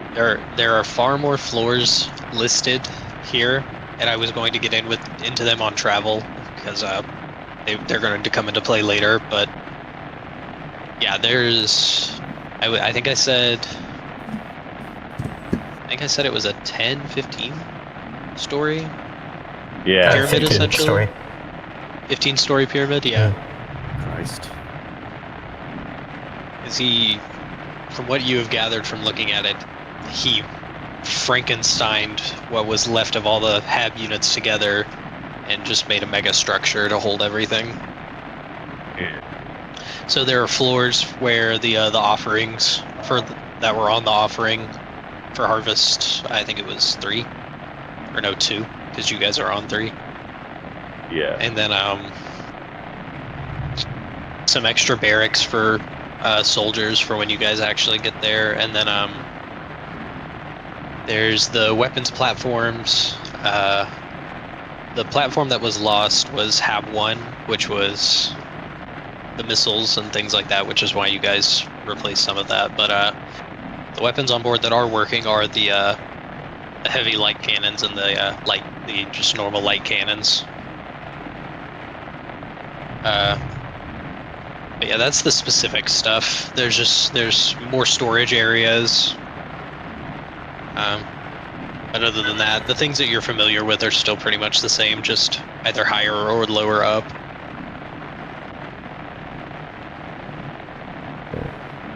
Very interesting way you set up the area.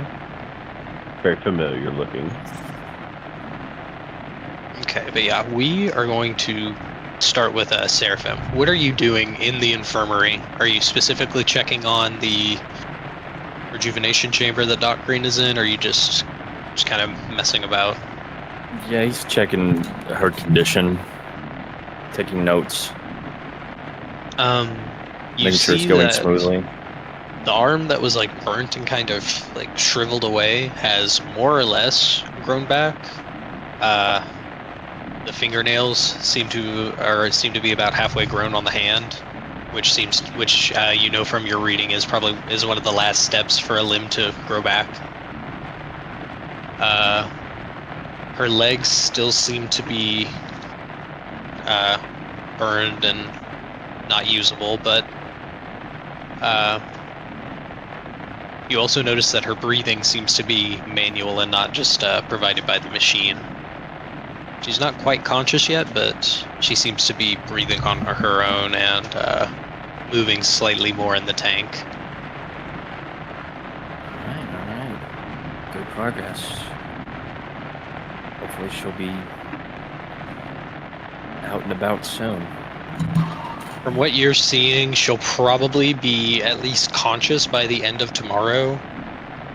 And she might be walking around within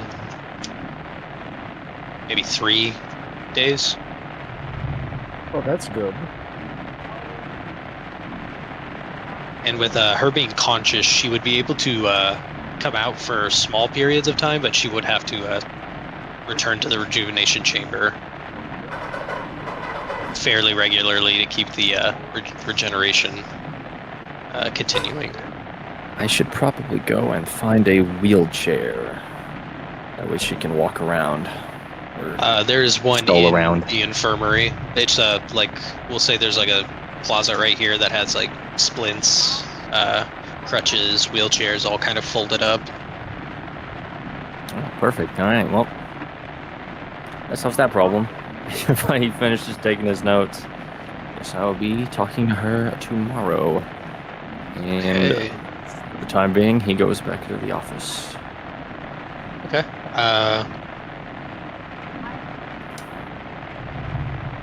We will. Was it Serena? What were you doing again? Pulling apart the hover bike, looking for pieces that I can use, and then continuing my prodding at the plutonium. It's less actual like anything useful. It's more just like keeping myself busy, because I don't really have anything else to do until the metal comes. Until we pick up our pickups. Just keeping my hands busy, checking and rechecking calculations. As you're doing that, Alex just kind of slowly walks up. Need any help? Do you understand particle physics?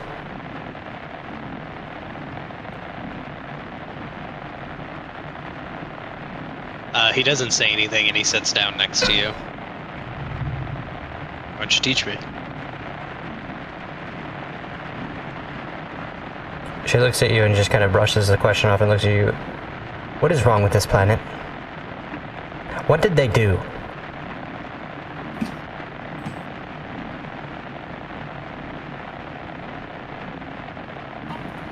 Gave up on peace. No. I'm talking about what did that bomb do? What did it do? It exploded. It killed innocents, whatever. What did it do? Because it did something to this planet. And I'm struggling to understand how it's possible.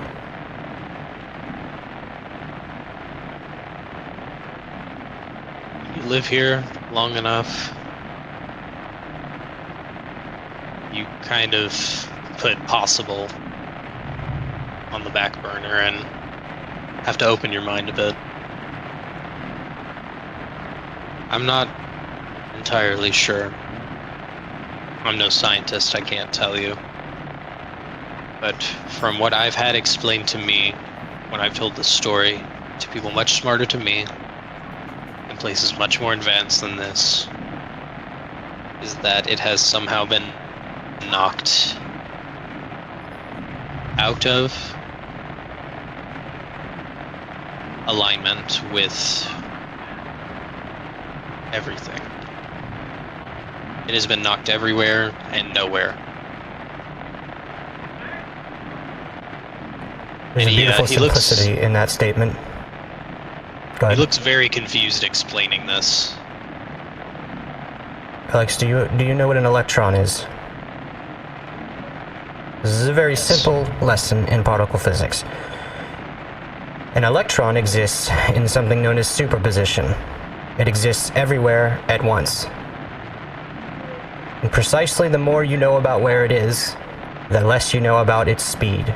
And the more you know about its speed, the less you know about where it is. This planet is moving in the same manner as quantum physics.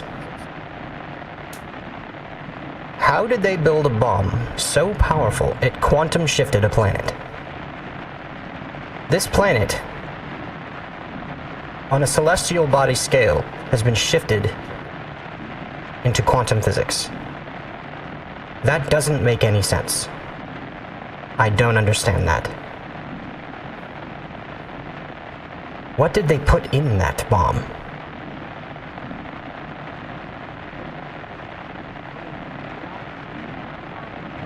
The intelligence I gathered and intelligence that was given to me. We know that they put the power of at least an entire star and condensed it.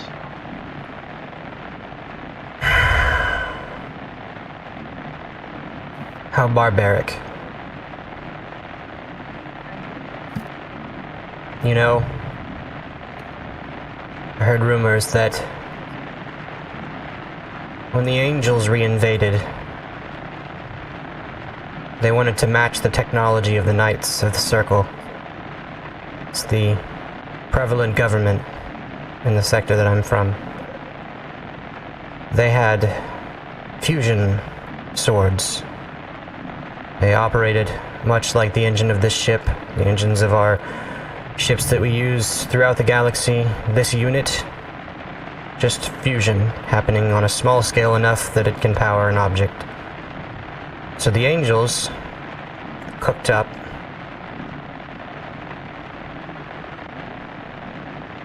something horrific.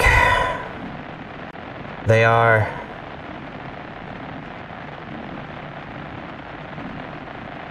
nightmares.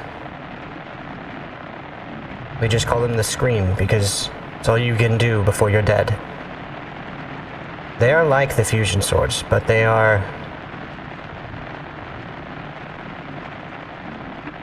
burn the very air that they touch as they ignite. And as they do, it causes a sound like screaming. It is ear-piercing. It is terrifying. They put the power of a star, and there are not very many of these that were ever built. They put the power of a star in something that can fit into your hand. And they use it to hack people to pieces. I thought then, when I read about this in the ancient history, that I thought this was barbaric. But by comparison, using the power of a star to try and win a war, no. No, I think the dwarves on this planet have beat out the angels. Or at least until they do something else nefarious. I don't think we have to worry about that. I do not know if displacing the planet through reality was their intention, but I do know that we did not see the full power of the blast, and he kind of like just taps his hand on his chest, and I just kind of rubs the spot where his missing arm used to be. Whatever was left of that blast that did not touch the planet was absorbed into me, and I carry it with me. It's the source of these extra ordinary abilities. He says with a kind of slight chuckle. Unintended side effect of solar absorption, I guess. So you're like a balancing factor. You're the exact opposite of what happened to us. They came, they took, they killed. We forced them out, they returned with new weapons. The exact opposite happened here. They showed new weapons, and instead they created something good. While my mind is not my own, I'm glad some of us, they would label as super soldiers, are attempting to help and do good.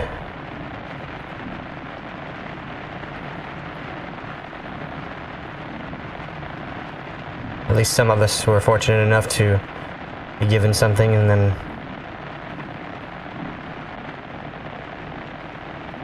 As you're saying this, you see that he is kind of rummaging through his bag. And he looks up as he's rummaging through and he says, I've had 50 years to work through all the shit they put in my head.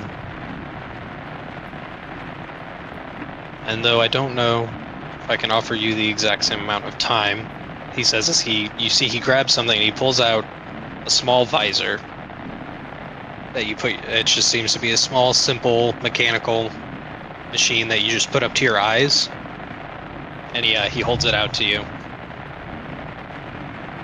I'll very I don't slowly, remember where, kind of reluctantly take it and look at it. I don't remember where I found this, but I do remember that when I felt lost and alone, and the only thing I could hear was the programming in my ears, they gave me this. I found myself. So whenever you are ready,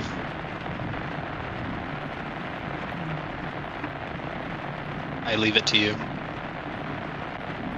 Find yourself. And he leans down and kind of taps the forehead of your helmet, kind of semi-loudly, with a little clank. Because I know you were in there. You say they threw it away? Destroyed it? You can't destroy that. You can't destroy the soul. And he just kind of leans over the hover bike and just kind of watches you as you work. I use after this. We should wait for Dr. Green. Then you should tie me to a table. I don't know what this will let out. He chuckles as you say that. I don't think all that would be necessary. But I agree that the doctor should be present.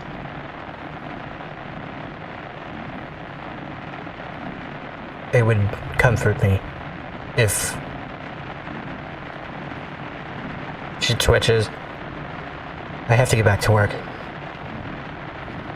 He just, he nods and, just silently watches you work. And then, does anybody else have or want to do anything tonight before we go on to the next day? Not specifically, Do we no. have any metal in the area that I can possibly experiment with? So we haven't picked our metal up yet. Just on hand right now, there would probably be some... Any good metal has probably went into repairs, but there's probably just some spare steel. Maybe some copper for wiring.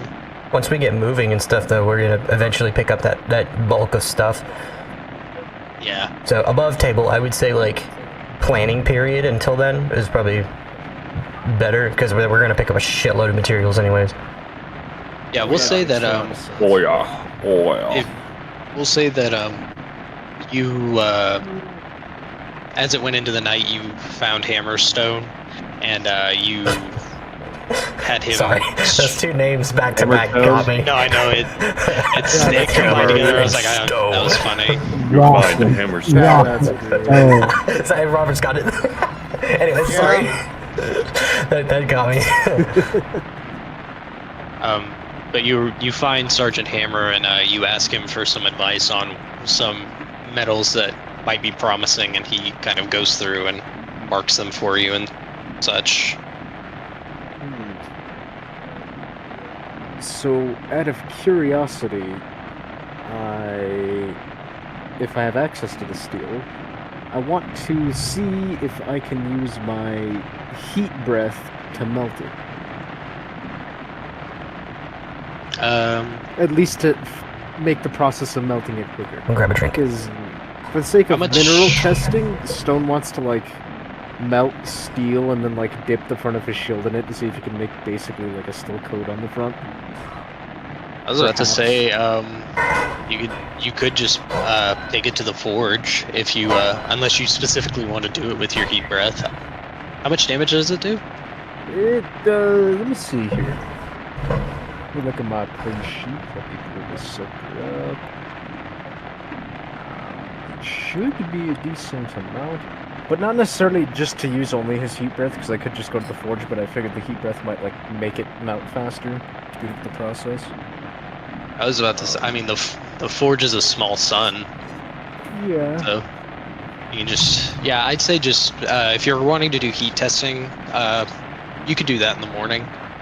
2d6 fire damage is what it does. Oh yeah, it'd be better to just have it melt in the forge.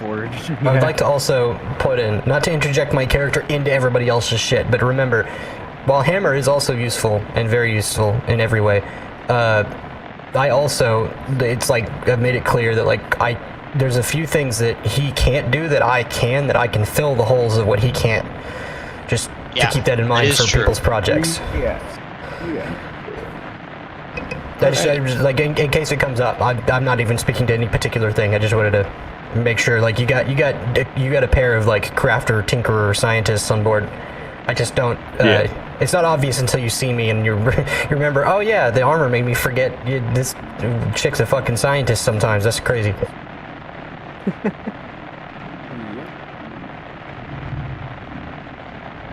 All right. Well, we are going to go on into the next day. Someone roll me a d12 for shifting weather, and then someone else roll give me a d100 roll for the encounter. I will roll for weather. Okay. So yeah, just a d12. 10. All right. It's still storming really hard, but it is starting to flood. Not enough to hamper the vehicle, but there is standing irradiated water pretty much anywhere outside of the hab. Encounter, my turn? Yeah, go for it. Alright, cool. I'll take it. It would seem that I was wrong, and the apocalypse cannot roll 5. D100 still, right? Yes. Okay. So wait, we got... Remembering? I'm trying to remember exactly, so... Oops. So 0 is always 0 on this one. So 10. Yes. Okay. Just making sure I got it right. Okay, a 10. So the past brain doesn't try to retroactively confuse me.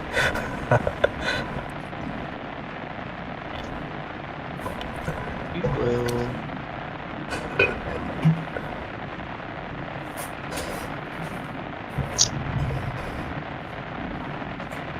Okay, so who... just in time. We've rolled encounter, we have rolled weather. It is kind of flooding outside. And, who wants to kick off the day? Who's up doing something, like, right as the sun would be rising, but, there's no sun to be seen? I'm not up. I think she finally went to sleep after spending like 48 hours awake, basically. So I'm sleeping in pretty deeply. Alex is also sleeping at the moment. Seraphim fell asleep in Doc Green's chair and is probably just like looks to see if it's like the morning, and then immediately goes back. Are you going? As you look out the window, it says floor 2, but the medical bay has been shifted down to one of the areas on the first floor. As you look out your window, you see a bloody hand hit the window, and you see what looks like a breached hazmat suit and someone gripping their side, hitting the window. Point of order. What is the ambience at the moment? I didn't catch the weather. Rain is still good. Okay. It's raining about the same, but it is starting to flood around the HAB unit. Not enough to hamper movement because it's such a massive vehicle, but if you guys go out there, it'd be pretty difficult to get around on foot. Even in some of your vehicles, it might be a little difficult to drive. Okay. Radiation? It's still very high. Okay. Just checking. I was trying to make sure. I didn't actually hear the weather. Oh yeah, it's all good. But yeah, that's what you see, Seraphim. There's a fucking dude outside. There is someone with a bloody hand mark wearing a hazmat suit that, with it being so dark through the storm, you can't tell if it's breached, but they definitely have blood on their hazmat glove as they are like banging and holding their side. What the fuck, what the fuck, what the fuck, what the fuck, what the fuck? It's Seraphim just like fucking sprints. What the fuck, what the fuck, what the fuck? He's like running around looking for Hammer. As you're running around, give me a personality roll, because I know you didn't take your medicine.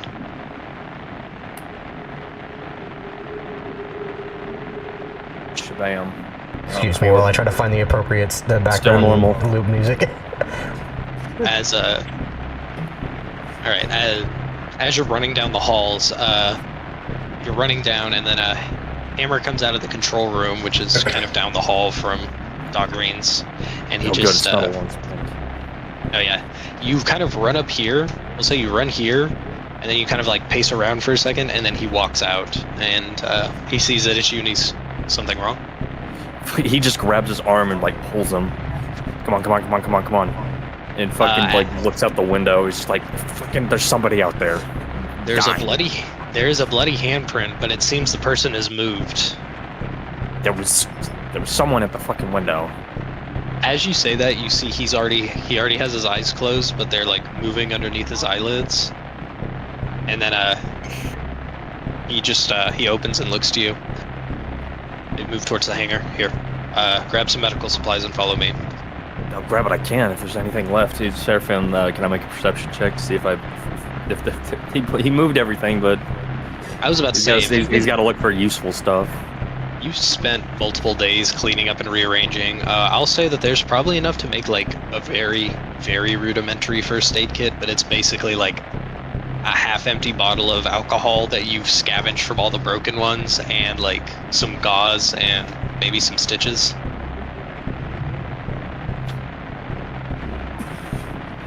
It's gonna have to do.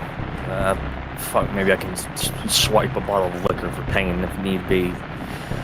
And he grabs it and starts like running after Hammer. Okay, if you go ahead and place them in the place yourself in the hangar. Is anybody like out and about right now? Because I know there are people sleeping in. So. I'm currently trying to find. There's my passives. My passive, due to being asleep, is 7. So you tell me if I wake up. I don't even know. They do come into the hangar, so I will say you wake up, but not right now. Yours is going to be you'll wake up a little later. Yeah, so her sleep has been very top layer, like we are what classifies as asleep. This time around, she's finally actually like just out because she just was up for so long. So yeah, it makes sense that I'm just not responding to the sounds of running. But yeah, is anybody out in the hallways? Like, would anybody be moving around at this time? How early are we saying? Stone's probably going back down to the work area. It is probably around 6 a.m. 6 a.m. Early. Probably. Yeah, it's early. Ooh, that's tricky. So, To anybody that is just kind of out and about in the halls, you would definitely hear and see Seraphim and Hammer, like, kind of discussing. I feel like, actually, Hammer probably would have announced over the intercom that an unidentified person was spotted outside the HAB unit. So, anybody that is awake and doesn't have a passive perception of 7 heard that. That's crazy. That's a perception of 8. That Let's would've, go. Yeah, because when you're sleeping, it's halved. So. Mine would still be 10, not bad. Yeah, yours is good. You have really good passive perception. Mine's, I don't even, what is my fucking wisdom? Fucking not much. 12. Seraphim's unusually wise. What were you saying, My Robert? passive perception is 12, so if I was asleep, that'd be 6. Oh shit. You might be asleep then. Only sleep for 4 hours at a time. For a full day.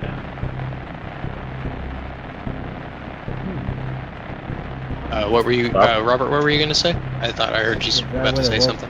So that would have gotten my attention too, right? No, yeah. I was about to say your character also doesn't sleep a lot, so yeah, you definitely would have heard the commotion, heard the announcement over the intercom, so you could definitely make your way to the hangar if you want. Yeah, I was about to say, anybody who is awake and, yeah, just place yourself at the hangar. And as you all arrive there, you do see through, like, the viewing port, bloody hand slapping against the window of the garage for where the vehicles come in, gripping their side. With the better light of being in the hangar, you see that the hazmat suit isn't breached, but it does look like whoever was wearing it bled a lot trying to put it on, and that seems to be where the blood is coming from. Fuck. Okay, let's get him in, I guess.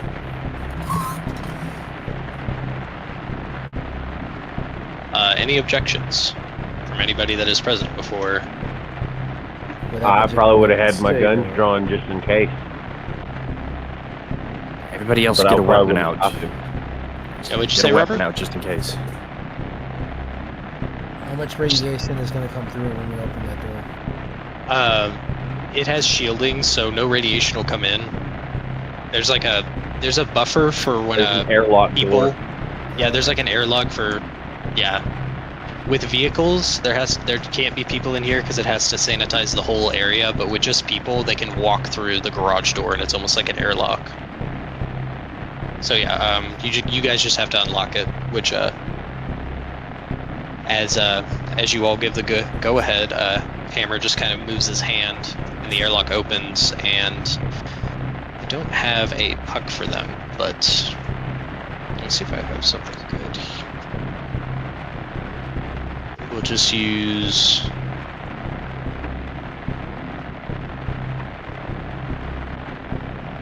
Fuck it, we'll just use that one. Oh, okay. Be a little morbid. They stumble in, and they just immediately fall onto the floor. Not dead, but they collapse. It's already an emergency. Seraphim starts puts on gloves, and then starts removing the hazmat suit.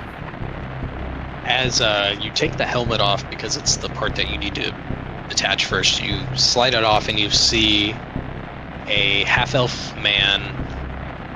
Seems to be physically in a 50s or 60s, wherever that translates to half-elf, like a middle-aged half-elf. Scars on his face. Well, I say scars, they're fresh scratches on his face.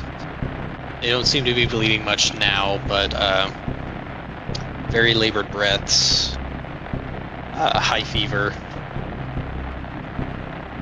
And that's just what you can tell without even having to make like a medicine roll. Like very high fever, short of breath, scratches on his face that are bleeding, but whatever is hurting him is definitely further down. Yeah, let's get the rest of the suit off. Right, as you take Seraphin strips this guy. As you take off the rest of the hazmat suit, you see that most of the damage is along the. It looks like some large animal just mauled this person's chest, and they seem to have big, gaping wounds, but there's no blood coming out of them now. They're open, and they look like they should just be gushing blood, but there's no blood coming out. Wait a minute, am I in This the looks room? familiar to me. Or did I go back down? I was about to say, that's up to you. I probably would have followed that, I guess. Well, there's no masking is because I want to see if I can smell to see if I recognize what might have attacked him. Sure, if you want to come in here and just do a perception check. Here, I'll move your character in. Yeah, just roll for perception. Yeah, nice. Well, okay, perception. What's my perception? Oof. You said he's got big gaping wounds that look like they should, but they're not. And that's what I was wondering if my character, having traveled a lot in the wasteland, may recognize what caused it. 14 is what I got out of that. D20 perception. Oh, I'm proficient in it too. You don't know what caused it, Stone, but it smells weird. You don't know why, but it smells. This dude smells weird. These cuts smell weird. Like it's off. Something like it's kind of bothering you how much like you're like something's off, but you can't tell. But something like so you keep telling yourself it's nothing, but it might be something just over and over. Like you cannot decide if it's just some dude who got mauled or if there's something weird going on. Okay, so is he potentially... Are the wounds cauterized? Is that something? No. What the hell? They are... They look fresh, but they are not bleeding. That is odd beyond words. And as you take more of the hazmat suit off, like all this individual has on now is like just basically a small pair of briefs. You see that the chest is essentially just like ripped open. Oh, what's up? I want to make the argument that I could roll for survival because there are also insects and animals that have certain effects that, much like mosquitoes, can actually stop a thing from bleeding. Also, bats do that too. So, if you want to roll for survival to try and see if it was some kind of insect that with some kind of anticoagulating bite. Well, I'm gonna go up to him. I kind of just like, let me take a look at him and say, as I kind of move up past Stone. Let's see what we got. Okay, that's 13 and plus survival. Let's see. Survival is +9. Okay. That's with perception. So. These were not made by a bug. These look like claw marks, but you've never seen wounds. Like, this isn't coagulation. This is like the blood is just stopping at the wound. Like, not to get too gross, but like if you look close enough, you can see like the internal organs still like kind of trying to move and function inside this person as they're like laying on the floor just... I cast Cure Wounds at 2nd level. So does that it does nothing. It does nothing? It's preventing That's him what I from thought. bleeding, or is it something that's actually slowing his system down? That's affecting him not bleeding. Is there a way for us to test his blood and see? I would have immediately said, everybody back up. Cure Wounds didn't do shit to this thing. I'm not sure it's alive.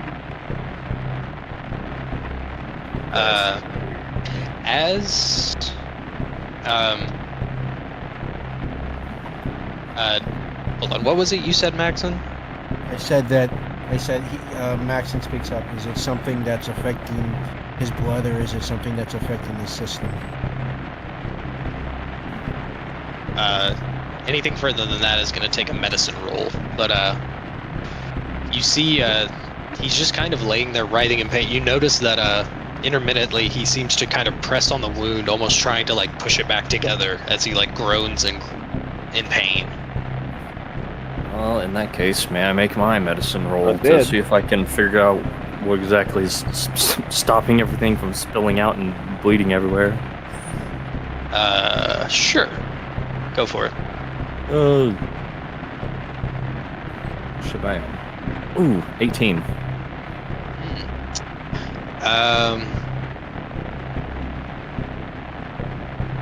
There isn't anything in the medical books that talk about this, but you think you're able to at least maybe get him patched. You see this and your first thought is we should probably put this person in a regeneration chamber, because you know that even if it is like an infection or some kind of curse, like what would constitute a curse, the rejuvenation pod would like detox and like clear out that. Okay, so this is going to be far beyond what I can do with what I have just on my hand. We need to put him in another pod. There are two on board.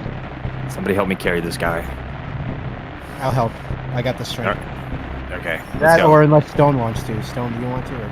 If you two could, you two are the strongest. If you could both, you know what? Yeah, pick him up, we can run. I could probably pick him up by myself. But you got to be careful. That's why I say we need two. All right. All right. Yeah. If Maxon and Stone are gonna lift him, you guys don't even need to roll. It's just, yeah, you guys just lift him up and very carefully carry him to the regeneration pod. Let me put him in the one next to Dog Green. Will you make another medicine roll for me, Colton? Yes.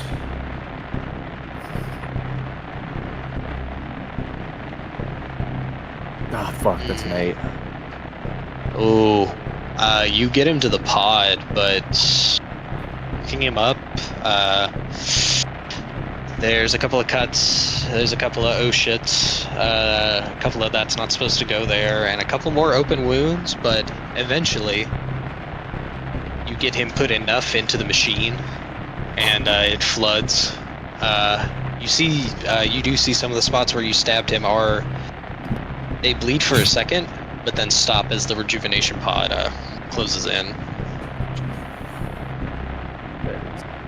And then he just kind of begins to float there slowly as nothing really happens, but he is in the pod. You know that it's with a chest wound that big, it's going to be a bit. All we can do now is wait. Doc Green may be out for a little bit soon, and she can take a look at him. But this is the best that I can do for the moment.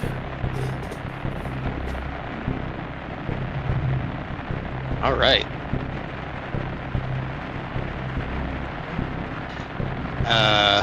Who next? Who has something on their mind before we start moving the caravan and all that? Well, I was wondering if my experience in the wasteland would have recognized what may have caused the like a nature check of some sort, if possible. Go ahead and roll nature. That was what I was originally trying to ask earlier. No, yeah, go ahead and roll for nature.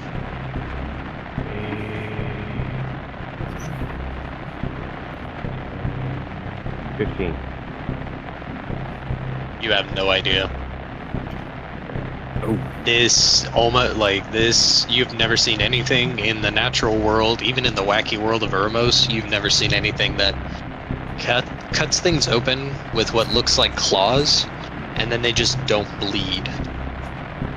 It almost looks like his chest was ripped open, and then where everything should have just spilled out and all his blood should have just been on the floor, it's all just there still. That's at least the one good thing, is that he's not everywhere and somehow. I wonder if it's not the creature that attacked him that's causing his blood not to come out. It may be his own ability that's keeping him alive. Hopefully he'll still be alive and healed. Maybe we can ask him. We'll find out. I'll keep an eye on him. So, Okay. whatever you guys need to do, go ahead. I'll still be here. Yeah, we will come back to Seraphim at the end of this rotation. Alright, so as everybody filters out, is there anywhere where's everybody going to go after leaving the infirmary?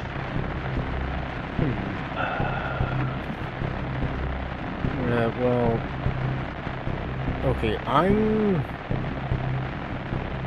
probably gonna go back to the mechanical area. Okay. If I can still screw with some metals. Okay. Yeah, you could. Yeah, if you want to say you, we'll say that you and Hammer make your way there, and here in a bit, I'll have you do some just. Well, if Hammer's there, he can help you. There's not really much repairs.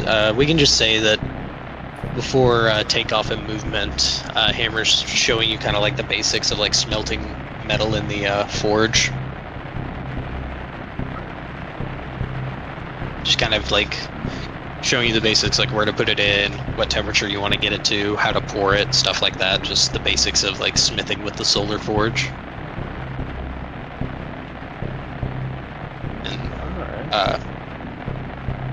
And then yeah, here in a little bit, we'll actually have like, I'll actually have you like roll like on your own to like smelt some on your own, like while we're doing travel. But what is Maxik going to do in this little in-between time before we move the operation?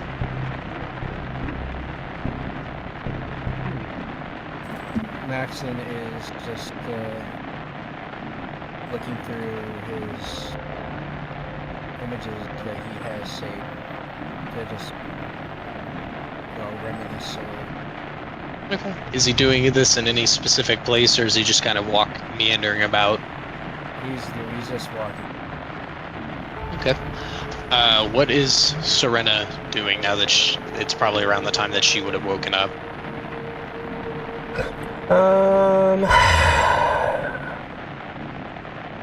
Probably more of the same. Just wandering around. Okay. Until I will say when I'm told of this event that I missed, which I'll probably go up to the observation deck and just kind of be looking out the windows and just watching.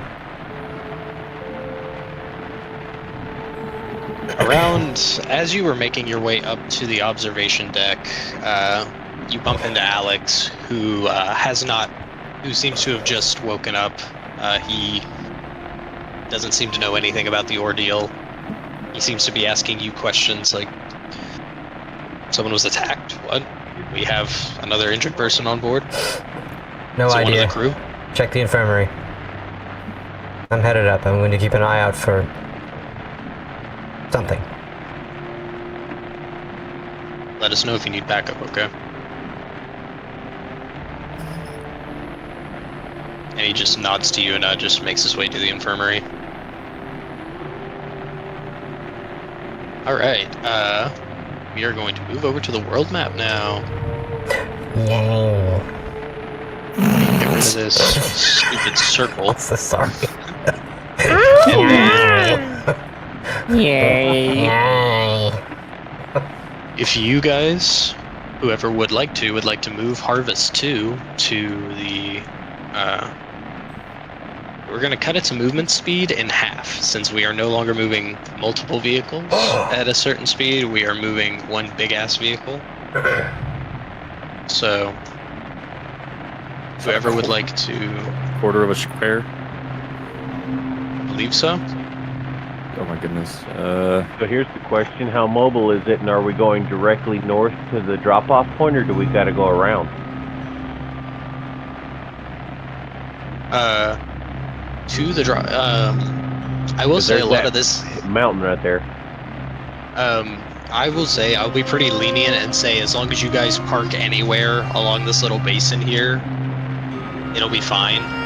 And the hab's pretty maneuverable. You wouldn't be able to go from here to here, but you could probably put it anywhere. As long as we get close enough to be able to get the wave down the delivery person, basically. Yeah, to let them know that you're at the shore. But yeah.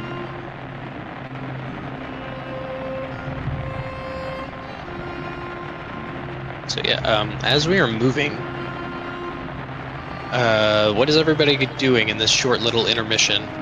I'll say it's about from where you guys were at kind of like the base of the mountain over there to the basin where you're going to wait for the delivery. I'll say it's about, I'll give it 4 hours maybe. What's everybody doing? And that little 4-hour stint. I'm probably checking out the files on the computers just to see about anything local, just to research. There's local area is wasteland, so what you can Well, I meant like gather- what we're going to be going through type of thing, the pathway, just researching this general area. Oh, of just the like path we're gonna be taking. the whole Harvest 2 pathway? Yeah, our Okay. general path ahead so that I can try and plan for anything that might be in the system. You type know of thing. that, well, once you get out of the wasteland, you know that you're going to be going, here, I'll just show it on the map. So you know that you're going to have to get out of this little part of the wasteland, take your way up through here, kind of in between the wasteland, and then it's kind of just, it's like a burned ashland. It's where the Dwarven Kingdom used to be. Yeah. And then you're gonna go up through here and then cross this little land bridge here. And then if you guys don't go and sidetrack to Bunker B to get supplies or people, you'll just kind of go through this flat land up to Sunflower City. There are other things here, I just haven't populated the map very much. I'm gonna put an updated map in here soon, I just have to finish it. I think we got plenty of time. Oh yeah, I was about to say, like, yeah, I'm not worried about our it. speed just cut in half. It's going to take us even longer to get there. Good. Rendezvous point Yeah, was that's all I would have been doing. here, was just correct? studying stuff. For dangerous substances is around in this area. Oh, yeah, was it? Oh yeah, it was here, so we are gonna have to move up there. I forgot The one you for guys. the uranium, yeah. The one for Oh, the rest yeah. of the metals was down here. Okay, Yeah, our questionable substances were in that area. Yeah. Yeah, okay. So, as you guys, you guys have the 4 hours. What is everyone else doing while Raziel is kind of just checking out the route? Seraphim's in the infirmary, checking on patient A and B. As you're working, at some point, Alex wanders in and begins asking you questions about the new person that's here in the infirmary. I have no idea who this person is. I saw them out as soon as I woke up. They were literally the first thing that I saw out the window. We don't know what caused their injuries. I don't know how. Look at his fucking chest. And she's like just pointing, just like holding his hand out to the half-elf. Alex Those just leans those things aren't forward and falling begins looking. Strange. What was he doing? Don't know. He wasn't conscious, or if he was in too much pain. He was in a hazmat suit. We put it over there, and he kind of just like points to somewhere over here. It's just laid out. He just kind of looks over, and he looks out the window as he walks over and kind of looks at the hazmat suit. He didn't say anything, he just banged on the window. He banged on the window, banged on the door, and as soon as he was let in, he just fell on the ground.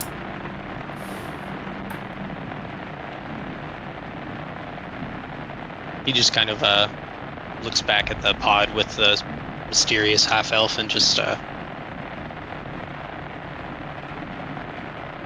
keep me updated. Let me know if you need any help, if anything happens. And Alex is just gonna slowly shuffle out.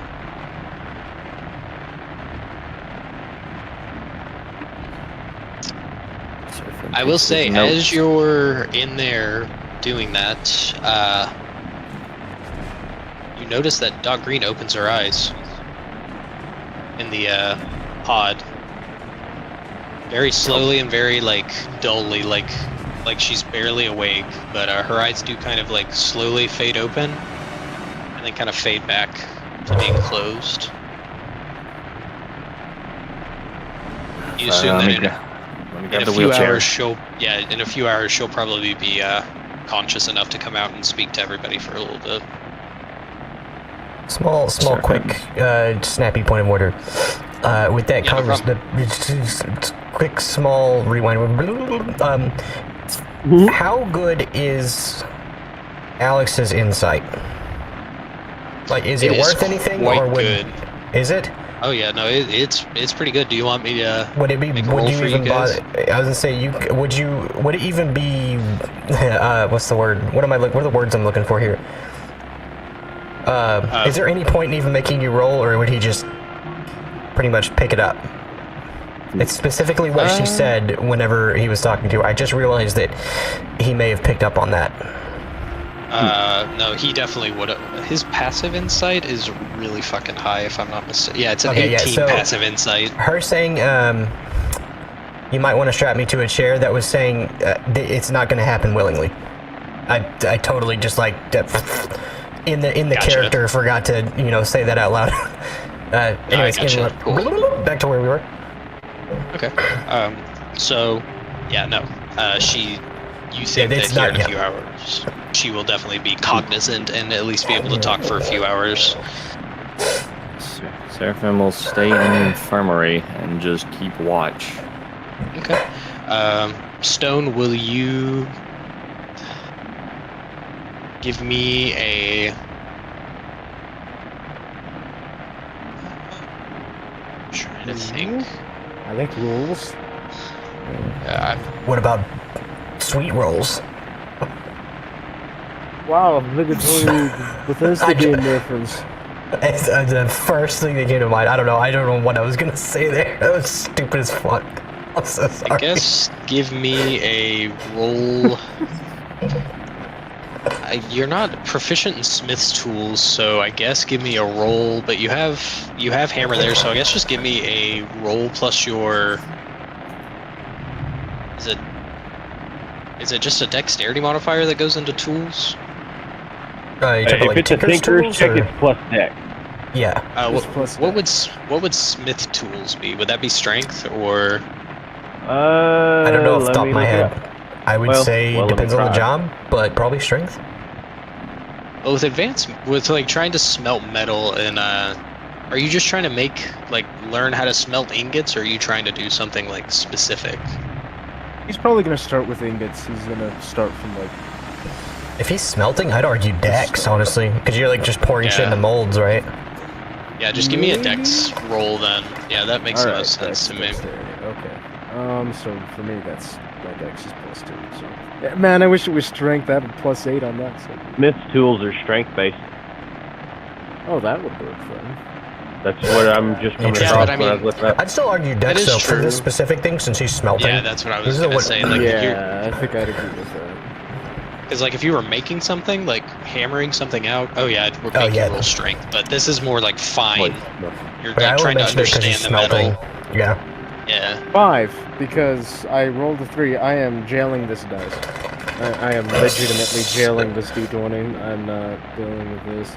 Even with Hammer's help, something about your large wolf hands just are not suited in the forge. You find it very hard to use these tools that were made for smaller hands to finally pour these ingots.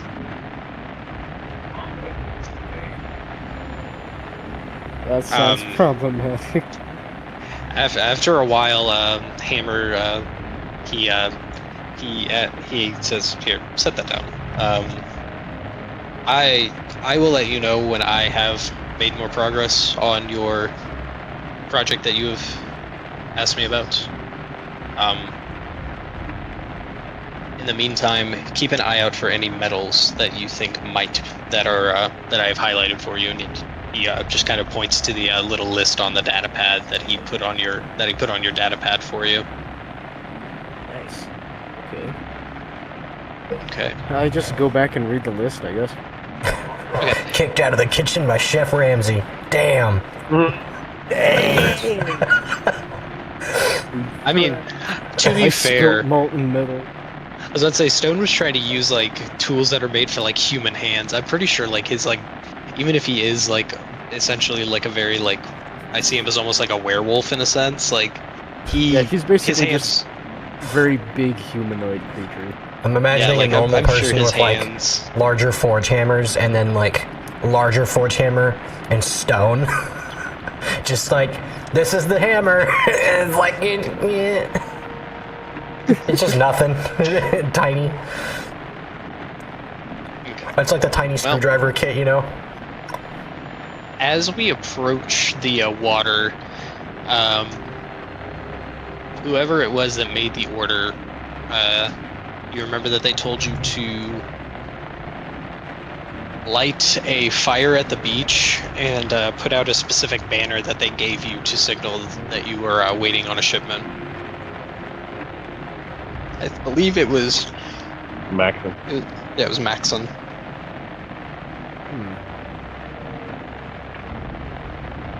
If you would prefer, if you do not want to go do that yourself, you can have the. I was about to say you can have the bots go out and do it, but if you do go out, you will have to suit up. Probably have someone else go out with you, because. I was about to say, is it still raining? Because if so, we ain't getting a fire started. Yeah, I meant to say just a light source, just a bright light to show them that you're like on the beach. So just like a spotlight of any kind would work as well. I think it was Raziel that made the order, because Maxon was creeped out by the guy both times. No. I made the order for the uranium, for the uranium. This is for the uranium metals and stuff. everything. This is for all the metal bolts. That was Max. Oh, you were talking about something else. Okay, never mind. I misheard that. I thought we were talking we're about not where we need to pick up the uranium. Yeah. That's north. I missed that. That was my bad. Yeah, who is going out with Maxon? Is someone going out with him, or is You can go out with him. Okay, then you guys will have to suit up. Because it is still far too dangerous even for radiation-resistant creatures. Yeah. I have like 50% resistance, okay, so that... Okay, so I'll say that you guys suit up, go out. Will you both roll a d20 for me? Just flat roll. Sure thing. I will use a different set of dice because that one was not. It wasn't a pog, as the kids say. As a matter of fact, it was Pepe Hands. Ah, yes. No. Alright, what did I roll? Son of a! Oh, it's a 9. Oh, good. You got better than that. I thought it was a 6 for a second. Well, you both, through getting outside, trying to make your way through the storm and the water and everything, you both end up ripping holes in your suit. You're able to get the task done, but I need both of you to make a Constitution saving throw for me as you both make it back into the hab. That sucks. 13 plus 9. Constitution. 16. And plus 3 again for 19? Okay,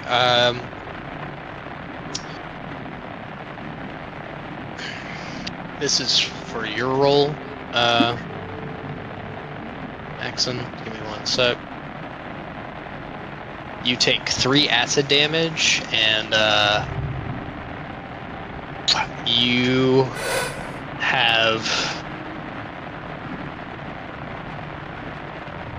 Yeah, you just take acid damage. The hole that ripped in your suit, you got splashed with some acid rain, and it burned pretty bad. It definitely at least 3? Yeah, 3 damage. 3 acid, yeah. Could have been ants in your pants. And then, what did you roll for your Constitution roll, Stone? My Constitution roll? Yeah. Okay, so that was the D20 you just rolled, correct? No, yeah, this is the D20 was to see if your suit ripped. So this is a new roll. Okay. I was understanding that you meant like you rolled again. I was like, yep, that's the one. Okay, so what's my con modifier? Let me see.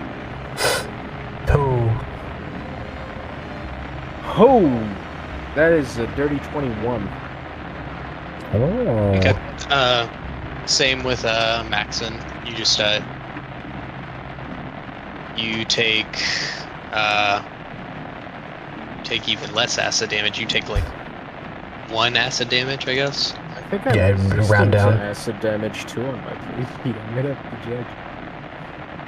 But I have base resistance. You have base resistances. You take a damage of 1. I was about to say that's as low as you can divide it. You have resistance to slashing, bludgeoning, and piercing. Elemental damage is kind of your weak point. Oh, okay. Yeah, no, I'd have to be raging to have resistances to the other things. Get angry at the rain. Yeah. Me and Colt are on the same fucking brain cell. Just pick up an order. Just taking more fucking damage. McDonald's order. What's wrong with you? It's raining. Yeah, I'll say that it may be raining, but this is what happens when you're in it. The kerfuffle of in the kerfuffle of the storm, you guys, your suits essentially just kind of like get a few holes melted in them, and the acid rain burns your flesh a little bit. It's right towards the end, so it's not enough exposure to the radiation to be harmful, but you got very lucky with this being a short. If it would have been any longer of a job, you guys might have not fared as well. But what are we going to do now as we've made it there, and we just seem to be waiting for the caravan or the shipment to float down? You guys can't see it yet because of the storm, but with the light going and the banner flying, it should only be a matter of time. They should be here sometime in the night or early in the morning.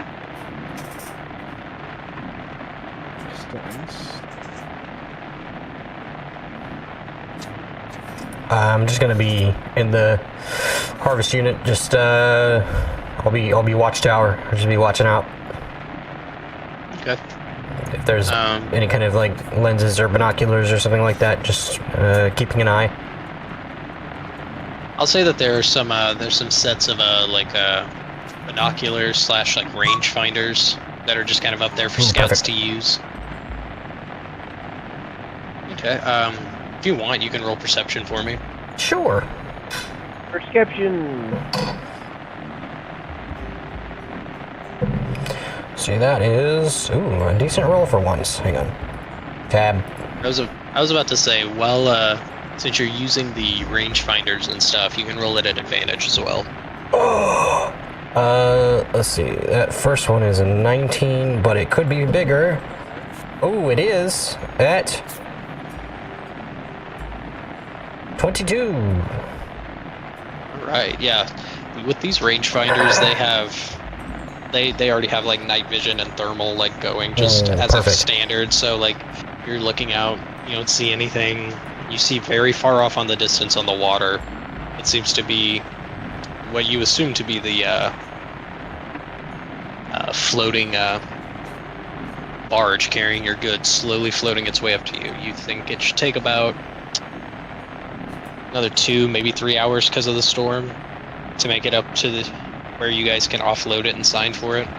ETA 3 hours. Barge incoming.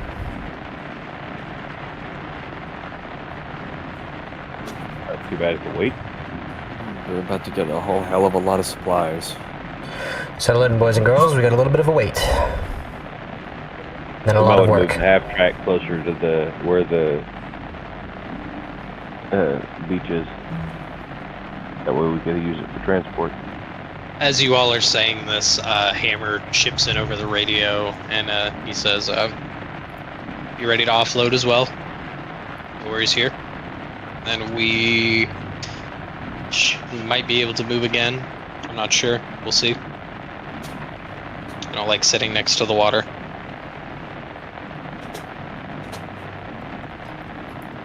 Water that fucking radiated, I don't blame you. Trying not to spout out with a Davy Jones reference. Afraid to get wet. Afraid to get wet.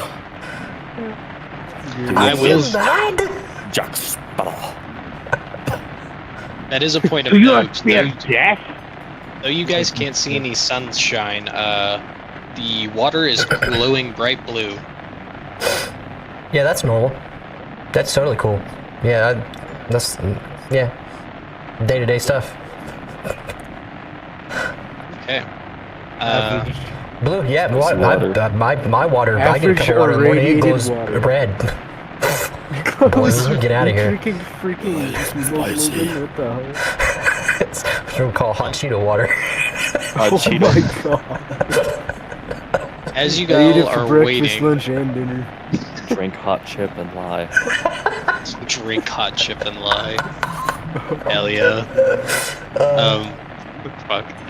As you all are waiting, Seraphim, you notice that Doc Green.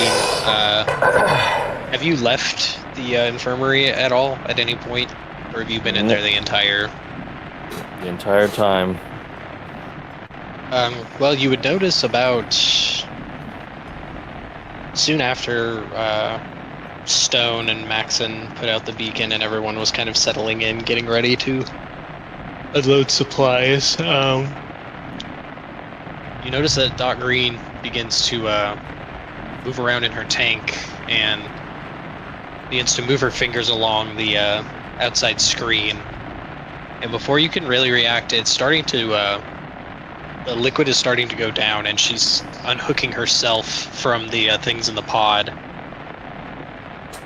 Well, that takes care of that. I was gonna ask how to do that, or at least try to figure it out. He's ready with the wheelchair. As it opens, she kind of just slowly there seem to be these like organic, it's hard to tell if they're vines or like tentacles that seem to just kind of lay her into the wheelchair and then release her. She doesn't really say anything at first, but she seems to be covering her gills that you've seen, and she just says, "Bring me my mask, please." Sure thing. Let me try to find it and see if it's not broken. If you cleaned up around here, it would have been just sitting next to the data pad that she left. It was in fine condition. It wasn't like messed with. Right, he probably left it in the office, so he probably will. He'll push her back to her office. Okay. Here, I'll now that she's, there we go. And as you push her in and you push her up to where her mask is, she reattaches it. Much better. How are you?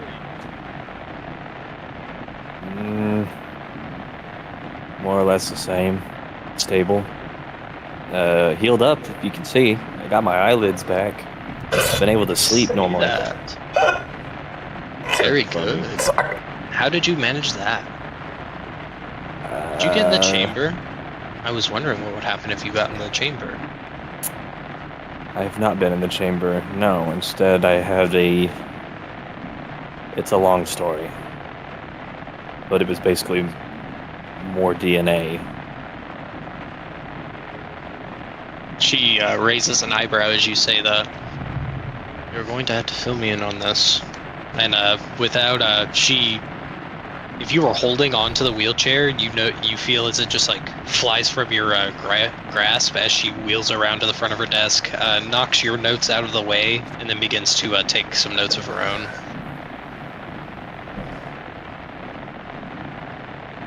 Back over her work. Yeah, he's just standing by. Probably grabs his notes. Okay. All right. Who is next? Who is doing what? if there's a second pair of eyes, I probably would have been up with Seraphim. Or Serena. Okay. Watching the incoming just in case. I'm just doing my uncanny shit. Just looking through the viewfinder and just not moving. Looking just around. Standing still for probably an hour or two at a time. Just not moving. That's where she gets like... Technically, Serena's got a rangefinder, and I can do some sniping. So... Well, I would do the rifle, but the windows are in the way. Oh, I'm just using the scope, but if I have to shoot, I'm gonna fucking shoot. Right, I was just like, I don't even, it was like, my thinking was like, if I have to shoot, fuck it, I'll just go down there. Like, bypass the sniping and just run. Is there anything specific that Maxon wants to do before we move on into like the night and the like trade-off? I do, but I don't know how to do. So. How do you mean?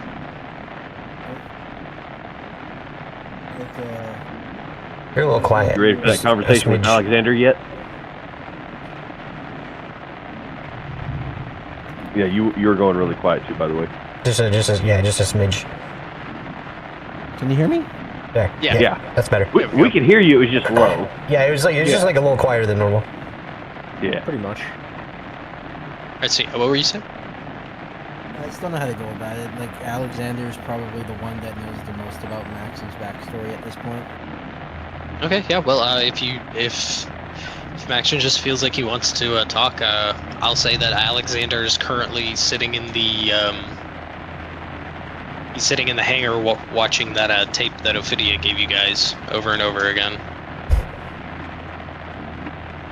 So as Maxon walks in and he sees Alexander and he's like, you can watch it. Seems to be the only thing on. He says he just seems as you walk closer up to him, you see that he seems to have procured a bottle of termite mead and seems to be helping himself to a glass of it.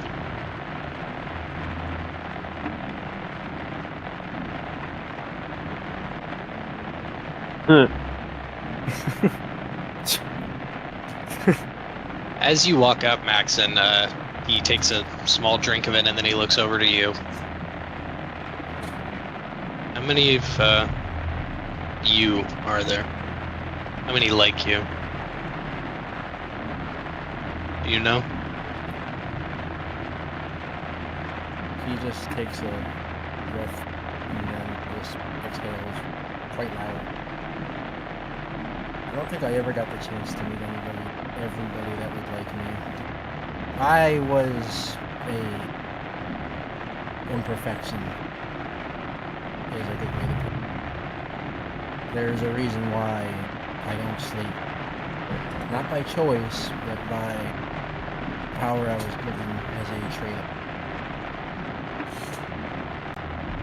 Unfortunately, I have never experienced the joy of a dream since forever. As does everybody else like me. You could look at me and everybody else as a guardian in a way, but some people choose to inflict pain upon others as they see it as not a gift, but as a right. I'm very familiar with that train of thought, especially around here. He seems to be replaying the part that's showing that kind of like fast section of all the previous participants in the procedure before him, and he just kind of... Oh, what were you gonna say? I was gonna say, hell, I'm still learning new things about me every day. He just tells him, now what I'm about to tell you, I want you to take me seriously. And a smile just kind of forms on his face because even he knows it sounds ridiculous. He just nods and then takes a a drink of his drink. What if I told you that I was supposed to turn into a bat? He kind of just raises an eye for a second, and then or an eyebrow, and then it just kind of slowly goes back down. I've heard weirder. Trust me, on Earth, there is a lot of weird things that would make you feel like you were living. You just get used to it. He kind of stands up, kind of stretches his back for a second. Fought with animals before. Big animals, talking animals. Not these kind. Trust me. I don't doubt it. I sometimes have to take orders from a 6'2".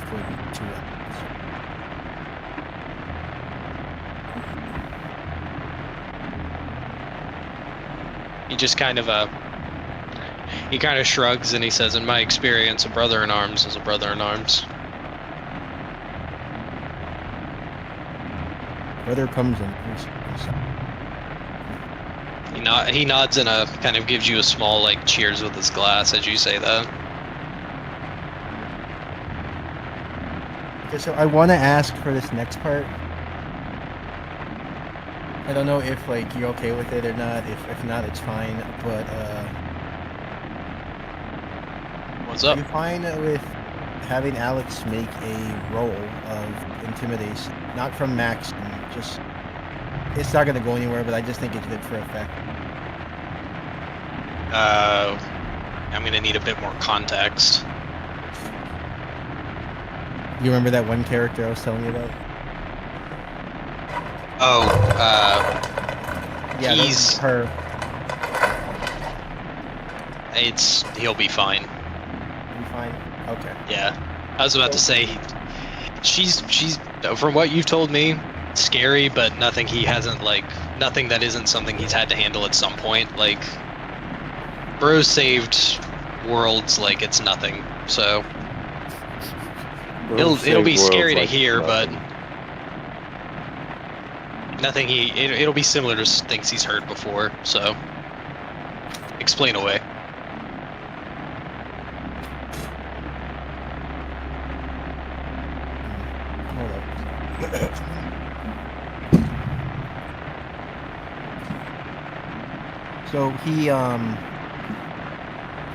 So he pulls up that little screen that he has on the watch,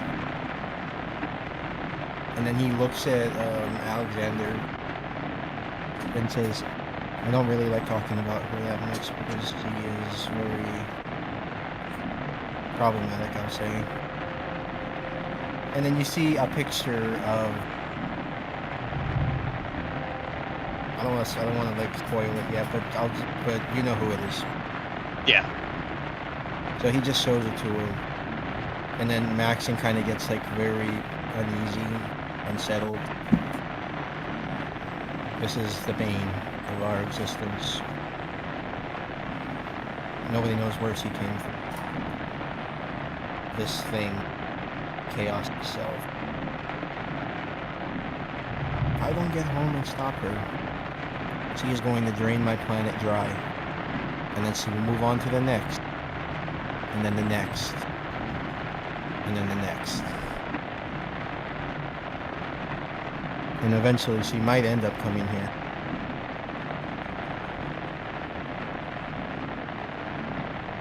As you're explaining this, Alex is just kind of leaning in and just getting a closer look at the image you're showing him.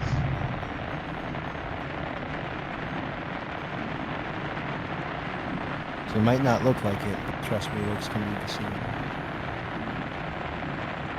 Oh, I know. Another day, another damn being trying to take over worlds, all that greater than thou art bullshit. I don't know where my other friends are right now, but I just...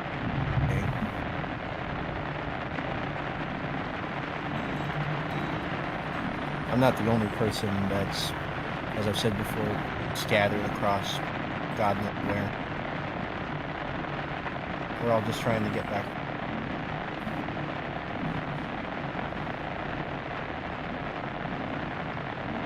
Well, at least as long as you're on my planet, I'll be sure to get you back to yours.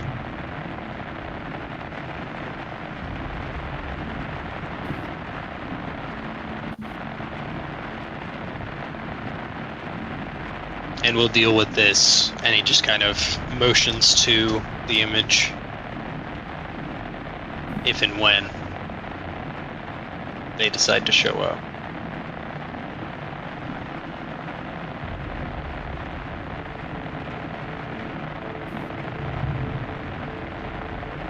I guess we can move on from there. Okay. Alright, yeah, then we'll just... I feel like a goofball saying that, but I have fun. Oh yeah, hey, that's what we're here for, man. Glad. I am ready to move on to the next day, unless there's anything else you guys want to do. I mean, like, minus I'm the... pretty much out of time here, unfortunately. Oh, okay. Well, in that I'm probably gonna case... stay for a few more minutes at most, but I pretty much have to go. I was just gonna say, like, the shipment shows up, you meet with the, one of you goes out to meet with the representative that's on the barge, and upon showing them your receipt, you are able to get all your shipments of everything that you bought legally, at least.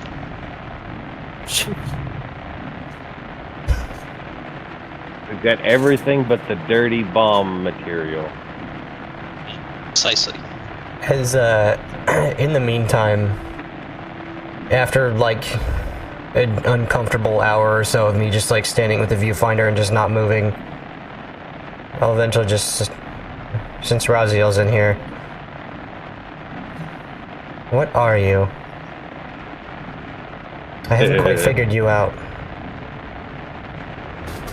Well, you could technically say I'm trying to figure myself out still, and I've been here for a long time. Contextualize a long time for me. How many years has it been since the bombs dropped? It has been around 50. And I think, if I remember correctly... Technically, I've been here for 50, but I've only been awake for about 25. I was extracted from my home when the bombs dropped here and it pulled me into the middle of them. What I was before kept me alive long enough for my body to adjust and then let me retain what I am and who I am. And what were you before? What would the right name be for that? This world, really? Or just angel? I don't know. They don't really have a word for that. The closest thing would be a sun elemental, but you do know that Serena had specifically said the word angel before. Oh yeah, it's and to be clear, it is a very negative connotation. The angels are very evil. They're disgustingly evil, or at least they were. From your world. Yep. Well, your location. Area. Well, I was an angel. And she will look at you as you say that. And it's just that cold, dead, like, stare waiting for more. I was just a protector. I got pulled in. The divinity I had kept me alive and let me adjust. And right as it faded, it woke me up about 25 years ago. I wandered the waste since then. Only in the last 10 or so years have I actually started interacting with people, because most would run from me. I was the ghost people talked about around Bunker A, Bunker A, that was helping people randomly for a couple years. I like helping people. It's what I've always done. I'm glad I got to retain that in my current form.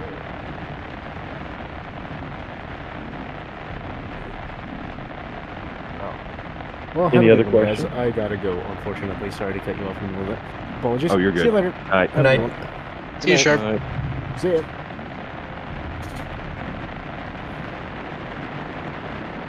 Does that answer any of your questions? Or does that just give you more? There are always more questions.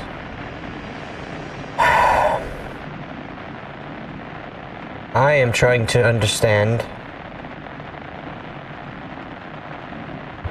how you could be an angel. I am no longer. That was what I was. From my understanding, what I have turned into is known as a flag boy.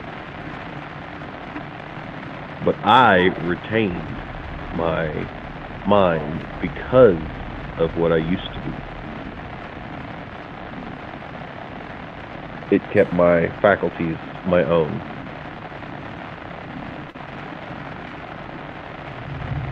Well, where I come from,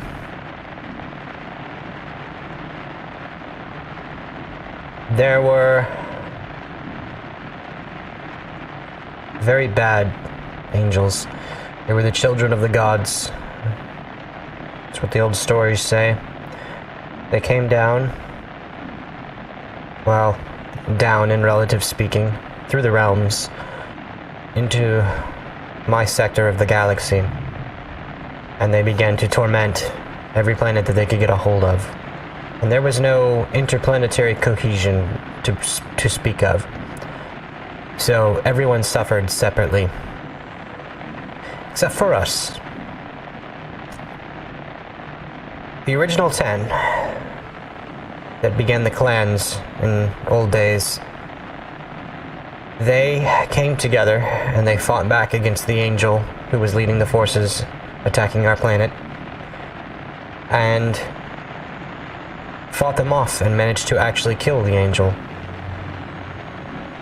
And they took his Dwarf Star sword.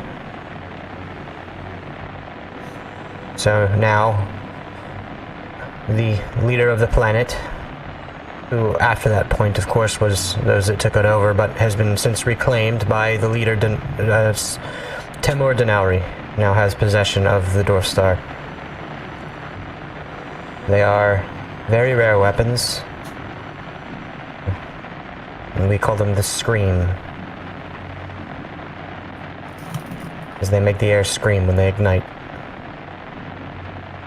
It's almost deafening. Very apt name. But I'm glad to These see an angels- angel not trying to kill everyone and take all of the money and women around them. I appreciate that. I was about to say, this set of angels you described do not sound familiar to me. Good. So I'm glad I am from a different... Because I don't 'Cause you think would I'd have get fought back, along too. well with them. Did you hear what I said? Yes. Okay, There are interesting. now some that have reformed. There was an event a few hundred years ago where everything got a little weird, and many of the original Knights of the Circle and angels that had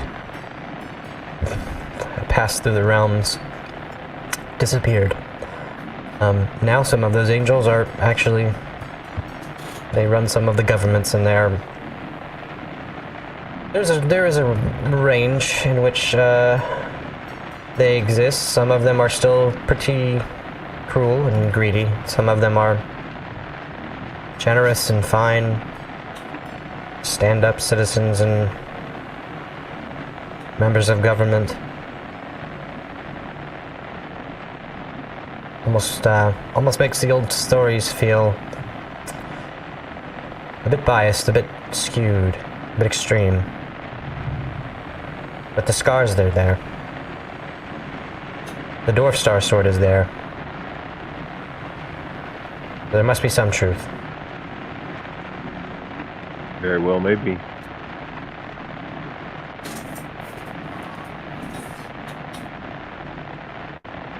Oh, well, how are you? Same as always. Very terse, by the way she says that.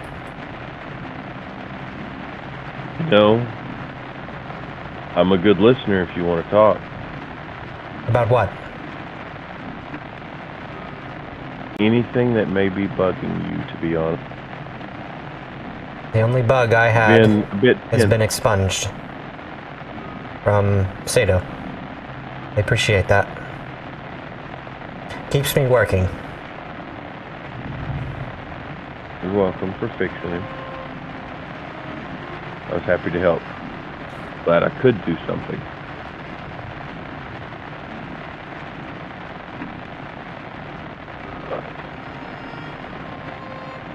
I can't honestly think of anything else to ask. Okay. Well, if you guys are all done and there isn't anything else that anybody else wants to add, we can stop here for the night. Or if you guys want to go on a little bit more, it's whatever you guys feel like doing. Fine by me. Bit of travel if everybody wants to, or it's up to the group. Well, Yeah. you got to think of what may happen during that travel, and Right, but I mean, if anything happens, we just stop there. But I mean, like, if it's might as well travel while we can. yeah. Yeah, I was about to say, yeah. If you guys want to go ahead, someone wants to roll weather, and we can roll the encounter. Yeah, if anything comes up, I'm full on like, nope, stop there. Yep, and whoever would like to can move the caravan.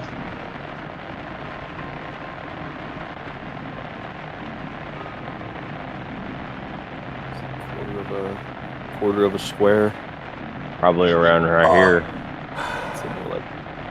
Yeah, like I'll let you guys like split the difference and put it here. I'll let you cheat a little bit since I'm still trying to figure out about how much I want to be able to move that. But yeah, who is rolling weather? Oh, roll weather. That's the D8, right? It's a D12 for shifting. Roll low.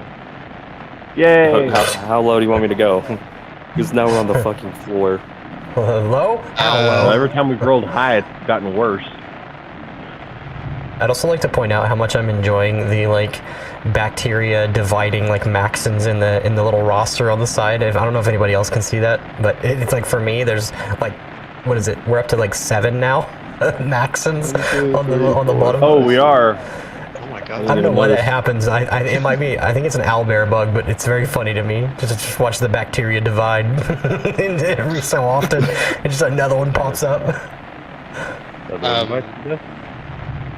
You are good to turn off the rain, but leave the radiation ticking. An encounter is a D100, correct? The weather outside, it is no longer raining, but it feels like all of that water that is setting is close to boiling now.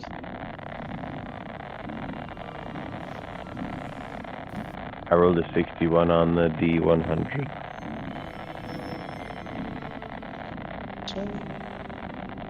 Okay. As you guys are traveling, you happen across... Well, actually... I think I do want to call it there, because I need to figure out what you guys happen across. Gosh. Oh. Alrighty. Sounds good by me. So unless there's anything else that you guys need to add or ask, we are good to end it. All right. Yeah, I'm good. Nope, I'm good. I think I'm also good. What about you, Robert? Is there anything you need to add or ask before we... No. Okay. I do think I need to work on my in-character stuff. Sounds good. Yeah. All right. Well, then when we come back to it next week, stop sharing my screen.